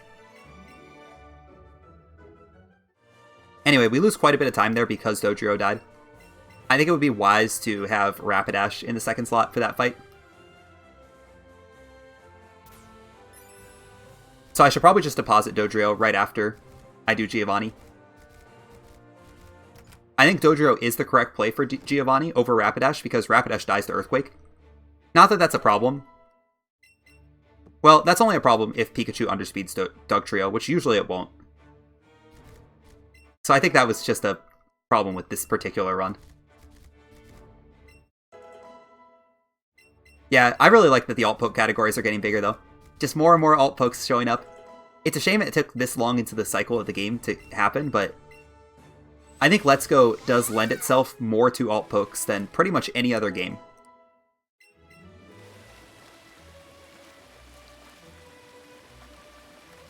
It's much easier to get a reasonable alt poke run going for a lot of the Pokemon in this game.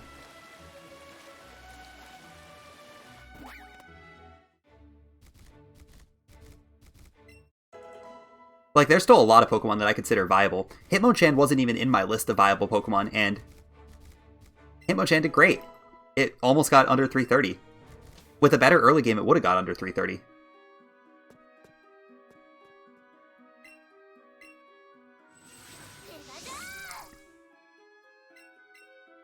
I would argue most Pokemon have a good chance of getting under 330. Maybe not all of them, but a lot of them do.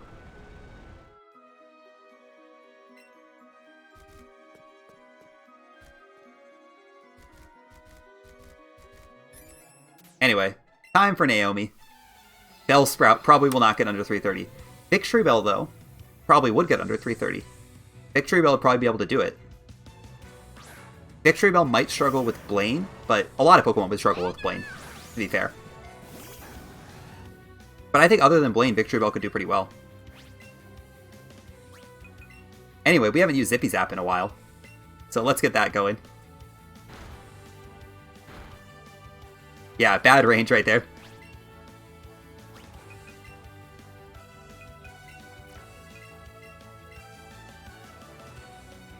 We want that second X attack so that we make sure we hit Floaty Fall. Or the Floaty Fall range. Floaty Fall is also a range here on Venusaur at +2, so +4 just guarantees it. So I have 127 attack and 143 special attack. I don't really know what that means.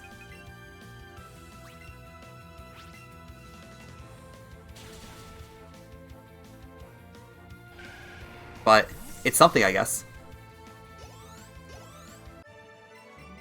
So my Juggler Nelson plan is to X-Attack Zippy Zap. I don't know how well that one's going to work.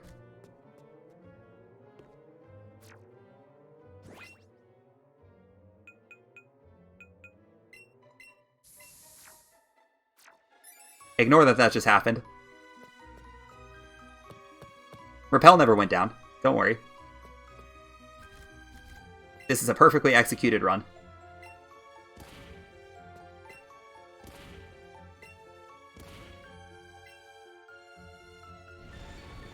Alright, yeah, this fight is potentially interesting.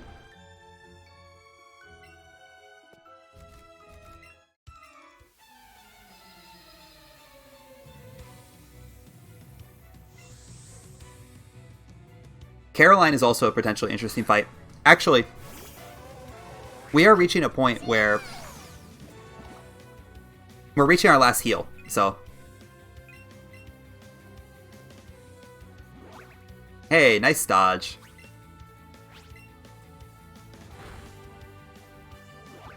Nice dodge again. Pikachu's just out here missing everything, or making everyone miss.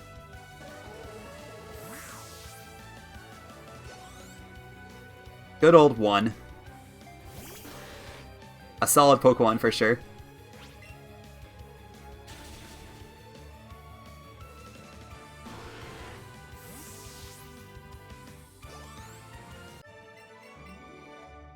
Yeah, so we're getting to the point where I'm going to start potentially losing turns to Zippy Zap missing ranges, which scares me just a little bit. Because I think my Zippy Zap, or I think my attack is a little bit lower than I was anticipating. So unlike a lot of my runs, where I was calcing for the worst case scenario, I think my calcs are actually in a little bit better scenario than I thought they were going to be. Or than we actually got. Not on the special attack side. Everything that I calced as a special attack should be good. Easily, because this special attack is very high. It's just all these physical attacks that I have. Like, I have full fights of Zippy Zap later in the run.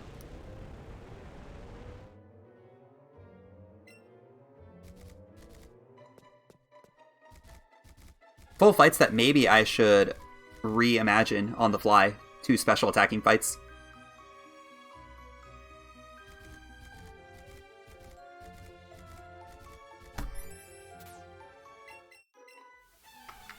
Yeah, maybe I should think about that.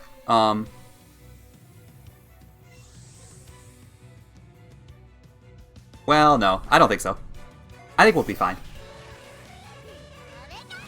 I trust in our Pikachu.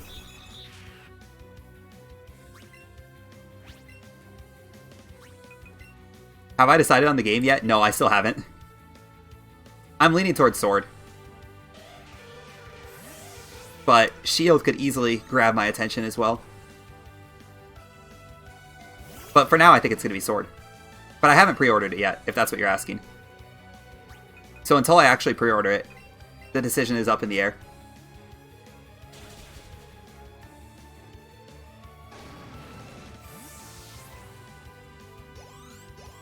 I wonder why I decided to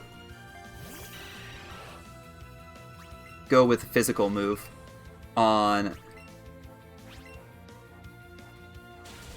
Lorelei. That doesn't seem to make much sense to me. Like, you would have thought that special moves would have been a lot better.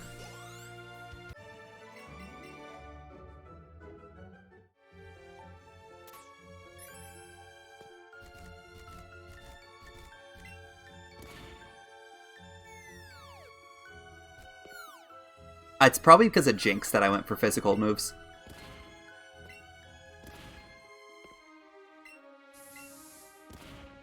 Yeah, I think it's Jinx. That made me think of physical moves. So I'm a little skeptical that I'm going to get all the knockouts I want there.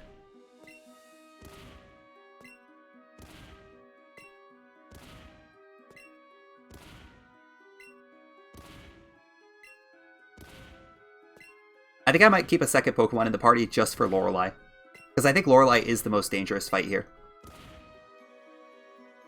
As weird as that might be.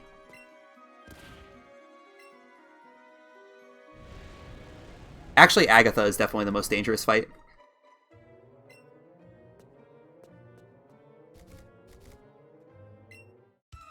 This fight's not dangerous. This fight's super easy. As it always is, really, in these runs. I don't know that Dawson has ever caused anyone any issue. Unless you, like, forget to heal your Starmie and it dies to Power Up or something, but...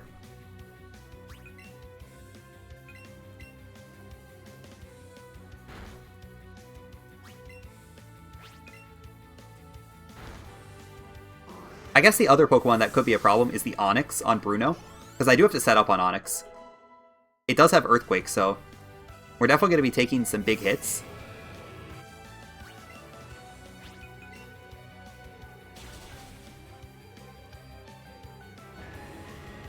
But it should be fine.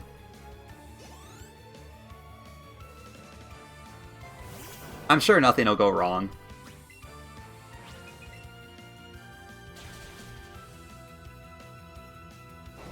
Anyway, nice, reasonable victory road.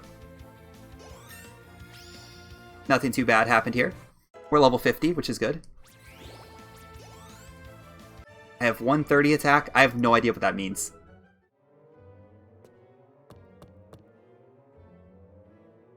Anyway, I think this full restore is also overkill, but I'm going to grab it just in case for Agatha. I don't think I need it in this run, because I can't get glared, so... I guess it does protect us against Poison Jab poisons, but that's it.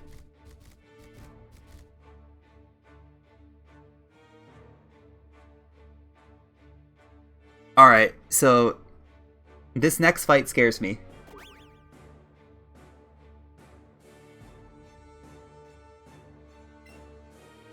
My notes just sound wrong.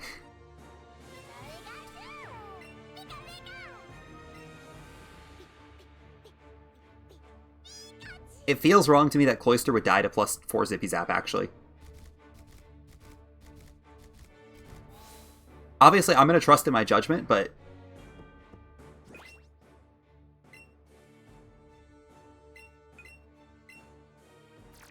I'm going to keep Rapidash in the party, just to be safe. For this fight alone. Maybe for the Onix fight, too.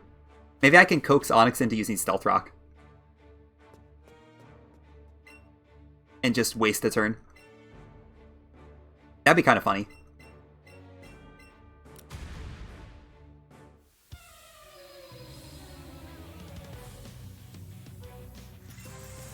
There's also one other thing to consider. I have 3 Floaty Falls left in the run. I think every single one of them, except maybe on Hitmonchan, is really important to hit.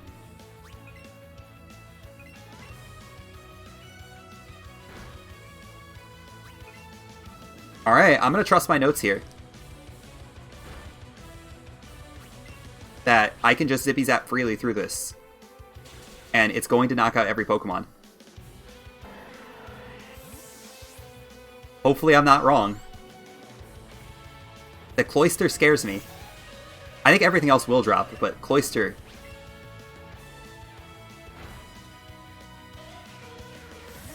It has high special defense, or it has high physical defense. Really high physical defense. Alright, here it is. The Cloyster.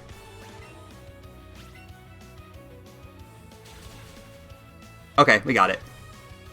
I was nervous, but I guess I should have not doubt my calcs.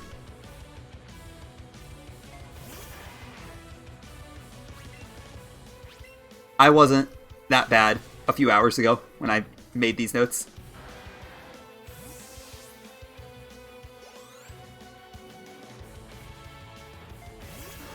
It does help that I've used so many Pikachu candies and 3 Mighty candies.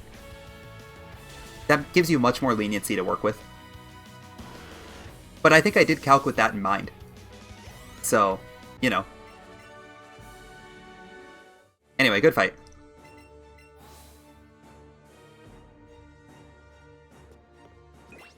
This next fight definitely needs an X defense.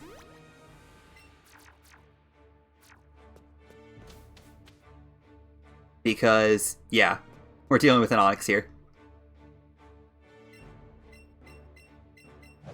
I probably should have saved before this fight, actually, because this fight in particular is pretty dangerous. Honestly, all 4 of the next fights are pretty dangerous. Maybe not dangerous, but they definitely require good things to happen. Or require no crits.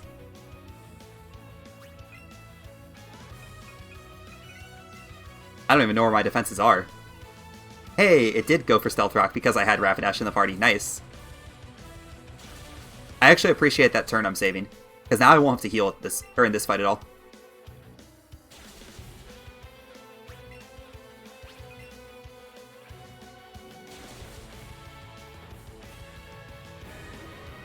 Hey, I have actually been saving on the alt poke runs, especially the first run. Alright, we need a floaty fall from a champ. It does not die to Zippy Zap at +4. So there's one of our floaty falls. We have 2 more floaty falls left in the run. I'm going to Zippy Zap this because it doesn't miss. But yeah, don't worry, Val. I save sometimes. I'm going to save before Lance. I'm not going to save before Agatha. Agatha should be okay.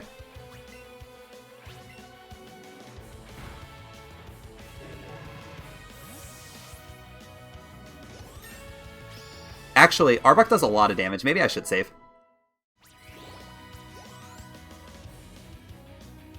Yeah, I'll save. We'll be smart here. Anyway, I need a floaty fall for this thing. Alright, so we have 1 floaty fall left in this run. Only 1 more dangerous place that we can miss.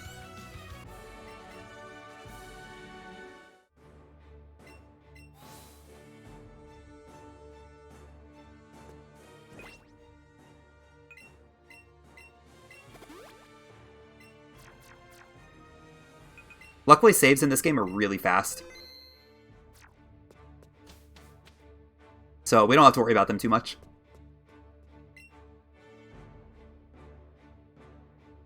So this fight's pretty easy. I need to X speed because I have minus speed here. So actually I need an extra turn of setup. I forgot about that, actually. I wonder if X attack Zippy Zap would take out the Gengars. I don't want to use it here because I didn't calc it, but...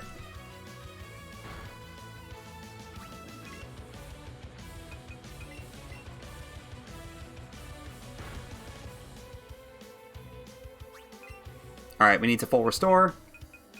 Wherever that is.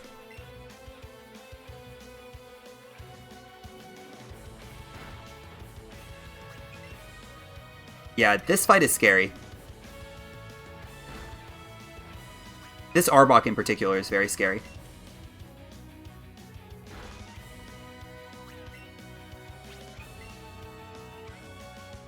But fight should be pretty good now.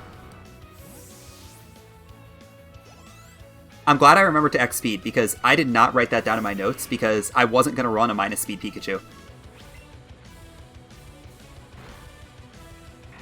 Speaking of that, 2 nights ago, I expressed surprise when I didn't speed tie with, or when I sped tie with, or I thought I was speed tying with the level 54 Gengar.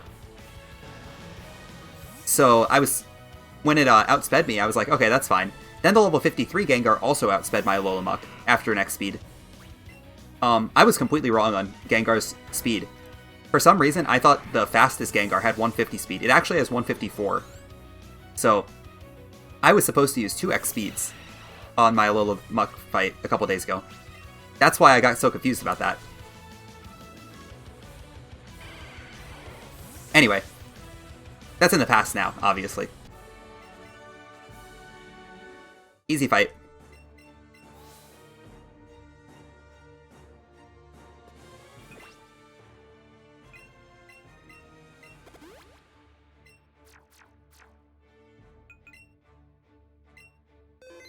You know, really, I probably don't need to save these either because I do have Rapidash in the party.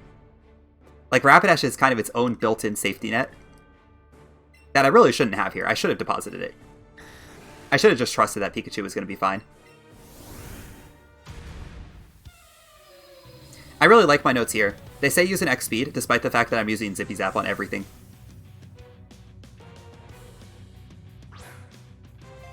So I'm going to look up the trainer data really quick, just to make sure that...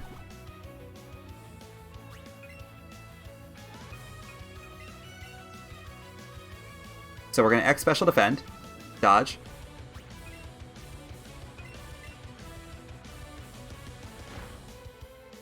Man, that does so much damage still.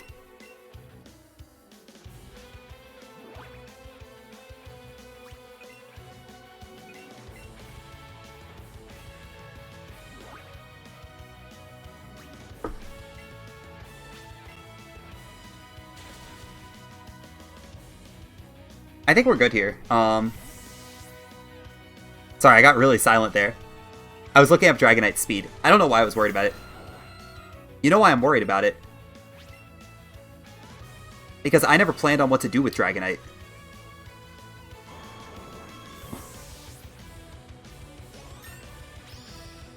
I have Ice Punch written in on Dragonite from my Hitmonchan notes.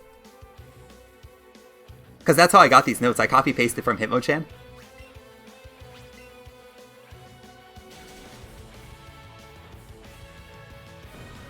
Wow, I completely forgot to finish the Lance notes, obviously. Like, my rival notes are fine.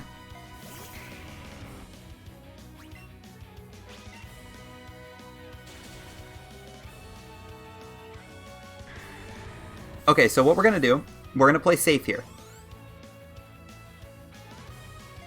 Because, as far as I know, this doesn't die to anything, the Dragonite.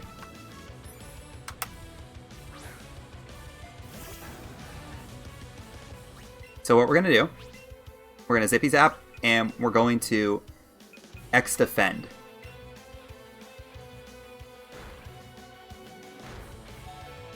Which was a very good decision. I'm very glad I did that.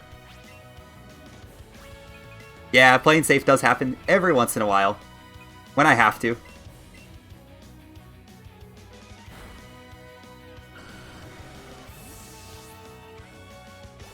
It's a good thing I had Rapidash at the party. I had to play safe there, though, because I didn't know what to do. I forgot that I just never solved Lance.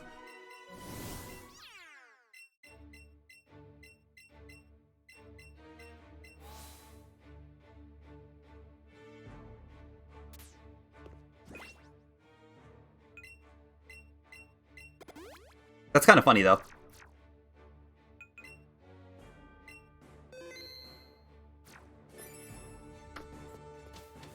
Yeah, I think that was definitely a good play. Well, I wasn't going to take the Outrage, for sure.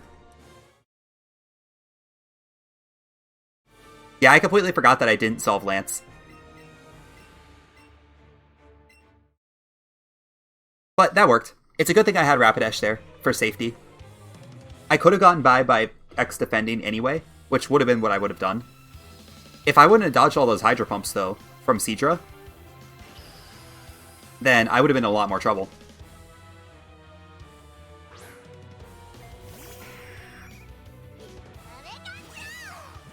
Anyway, Mega Pidgeot should Heat Wave, I would guess. I don't know why it would do anything besides Heat Wave.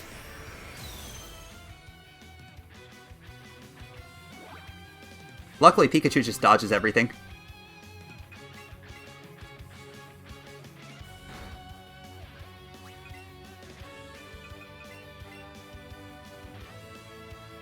Alright, so I've done one X special attack.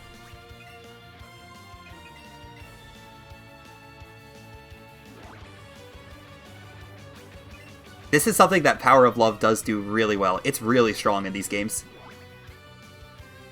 Like, look at this.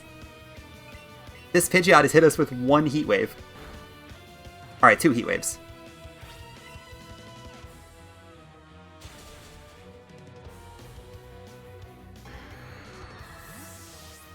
I do have to hit a floaty fall still. Yeah, Pikachu was amazing there. Just dodging everything. And it hit its last floaty fall. Alright, we should be good here. I still don't have a way to deal with Jolteon.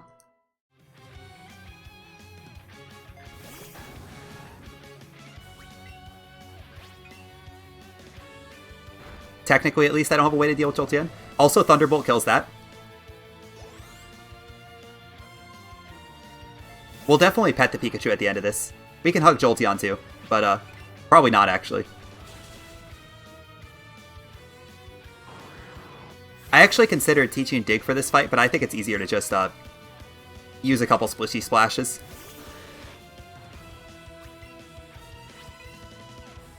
Oh, I like this. He sends out Jolteon last. We get the battle between Jolteon and Pikachu to end the game. That's really cool.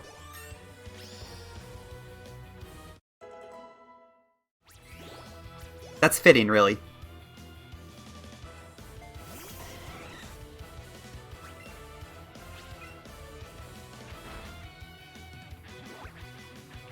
And that's fitting for how this champion battle went.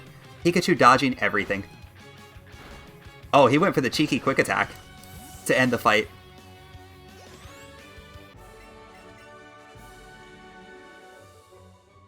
Alright, nice run. This was good.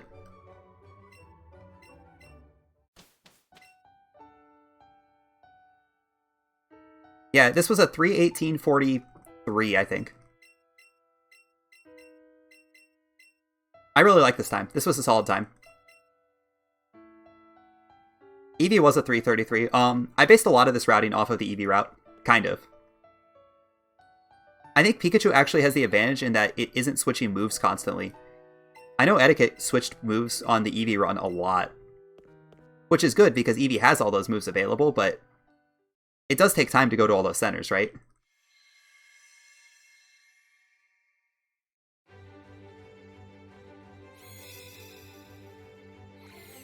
Either way, I don't know. I based a lot of this run on Etiquette. I based a lot of my alt-poke runs in general off of Etiquette's Eevee run. And just Etiquette's notes in general for various things, so... yeah, 3:18:43. That's a good time. I'm pretty happy with that one. It's the fastest alt-poke run I've done that's not Kabutops, so... that's really solid. About a minute faster than the Alola Muck run. Alola Muck probably had about 5 minutes to save. This one probably only has about 2. Alright, so I also have to think about what to do tomorrow. I'm probably not going to do another Pikachu run tomorrow, because honestly, I think this Pikachu run's going to be really hard to beat. Pikachu's nature was really good this time. I'd probably have to reset for a good nature to beat this. Also, we caught the Chansey in Route 17, which was really helpful. I think that actually made a huge difference that we caught Chansey in Route 17.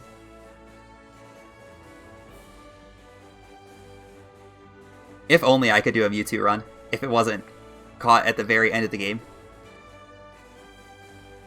So I've got to decide what to do tomorrow.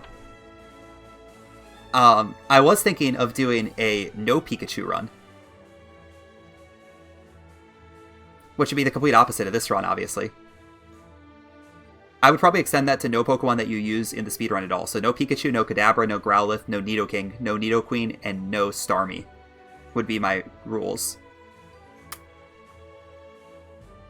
I'm probably not going to do a Bulbasaur run. If I was going to do a Grass type, it'd be Vileplume or Victory Bell. One of the two. I think Bulbasaur would be a lot of effort for me to route.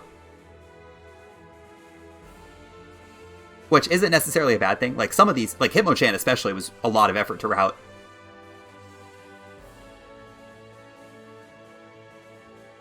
I could do Butterfree, but Ranger Squid's been routing that for a while. I'd rather let him handle Butterfree first, if he's going to do it. No, I'm not going to do Ashbane 6. I don't want to do anything that involves more than one Pokemon. I think one Pokemon is the way to go. I think it's hard to justify using more than one Pokemon, because realistically, if you use more than one Pokemon, most Pokemon are going to get left behind. They're not going to get used, because one is going to be superior, or clearly superior to the rest. And switching between Pokemon is bad. Very slow too, so. One thing I was considering is about, I could do Charmander. No, I'm not going to do Charmander either, because I want to have a nice stress-free final night before Sword and Shield. I could do Tauros. I was thinking about Tauros yesterday. Tauros might be an interesting one.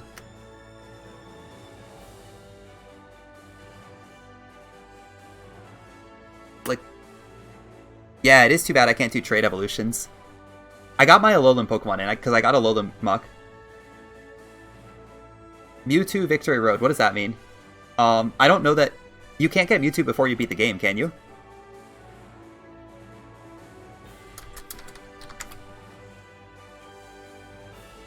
Oh no, Bulbapedia is dead. What happened to Bulbapedia? It's just a DNS error. It's not actually dead.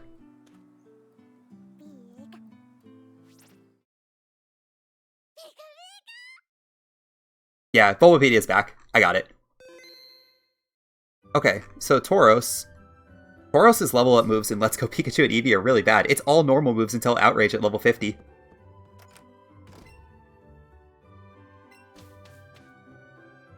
You had a Tauros that never missed a Fissure. That's pretty good. Fissure, I think, is one of my main moves that I used on Tauros.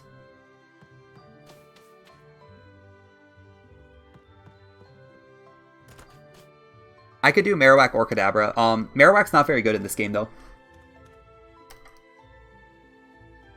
The problem with Marowak in this game in particular is that... What is it? Oh, it doesn't get Thick Club, and its stats really don't do very well without Thick Club.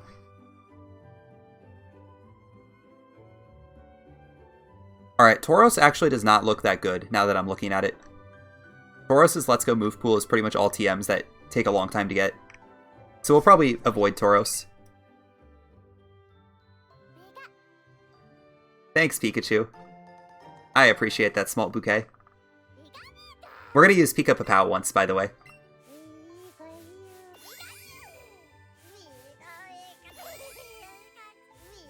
I want to get a nice, good Pika Papow off on someone.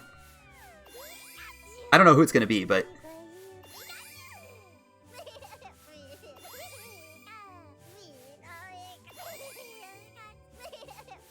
I should do the Sporkle Gen 1 quiz. I know all the Gen 1 Pokemon. Probably in order, too. It wouldn't be much of a challenge. It'd be a challenge on how fast I can type them, more than an actual... interesting event.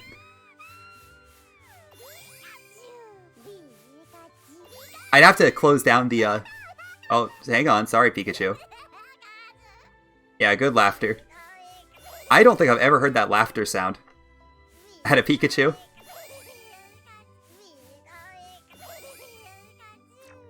Yeah, I think I could do the entire Gen 1 in order. If I tried. No, we're not doing a Jigglypuff run. Jigglypuff sounds like a nightmare. Honestly, any fairy type sounds like a nightmare. Alright, where was I going? Oh yeah, I was going to attack someone with a Pika Papow. I did want to do Flareon at one point. I could do a Flareon run. I don't know if I haven't done a Fire Pokemon yet, that's the thing. Fire and Grass are kind of the types I've been missing. I could also do Rapidash.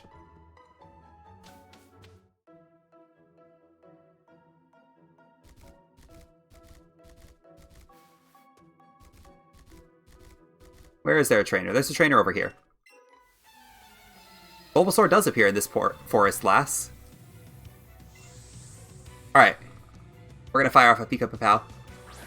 Ninetales? I could do Ninetales. I'd have to learn how to play Let's Go Eevee again, though. I don't know if I want to do that. I actually might get rid of Let's Go Eevee on my... Oh, come on. Let me use my Pika-Papow.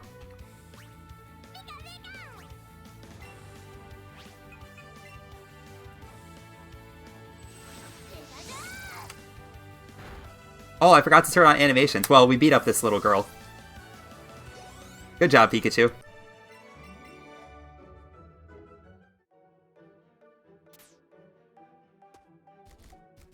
Alright, hang on. Let's look at the Pokedex. The Pokedex that's like half not full. Yeah, I'll get the animation for Pika-Papow. Let's pet Pikachu a little bit more.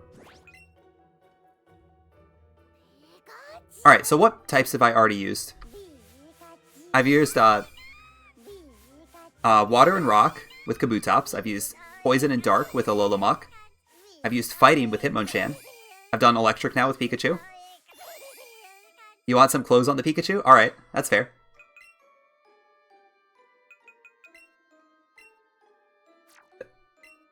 I can't tell which one's the Pokemon. It's probably this one. What do I have choices? Nope, it was the first one. I don't know how the clothing works in this game. We have a sports cap, a sailor cap, and a safari hat. Those are our 3 choices. Let's go with the safari for now. And then let's choose something that doesn't match the safari hat at all. I gotta turn on animations, right? That's what we want.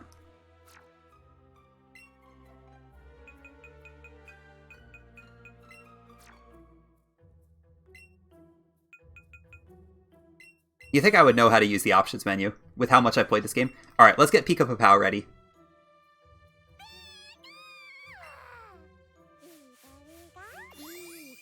I might actually keep this save file, because I was pretty happy with this run. I've been wanting to do a Pikachu run for so long. So the fact... Oh, I did not know this was a feature. You can give your Pokemon high fives? That's cool. Alright. I think that's good. Let's have one last Pika-Papow for the road.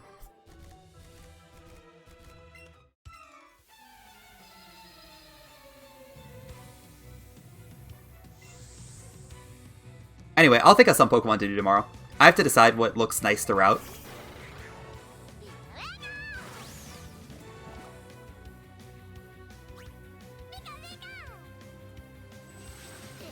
Alright, here we go. Let's rain Thunderbolts down on this guy. On this level 3 Kakuna.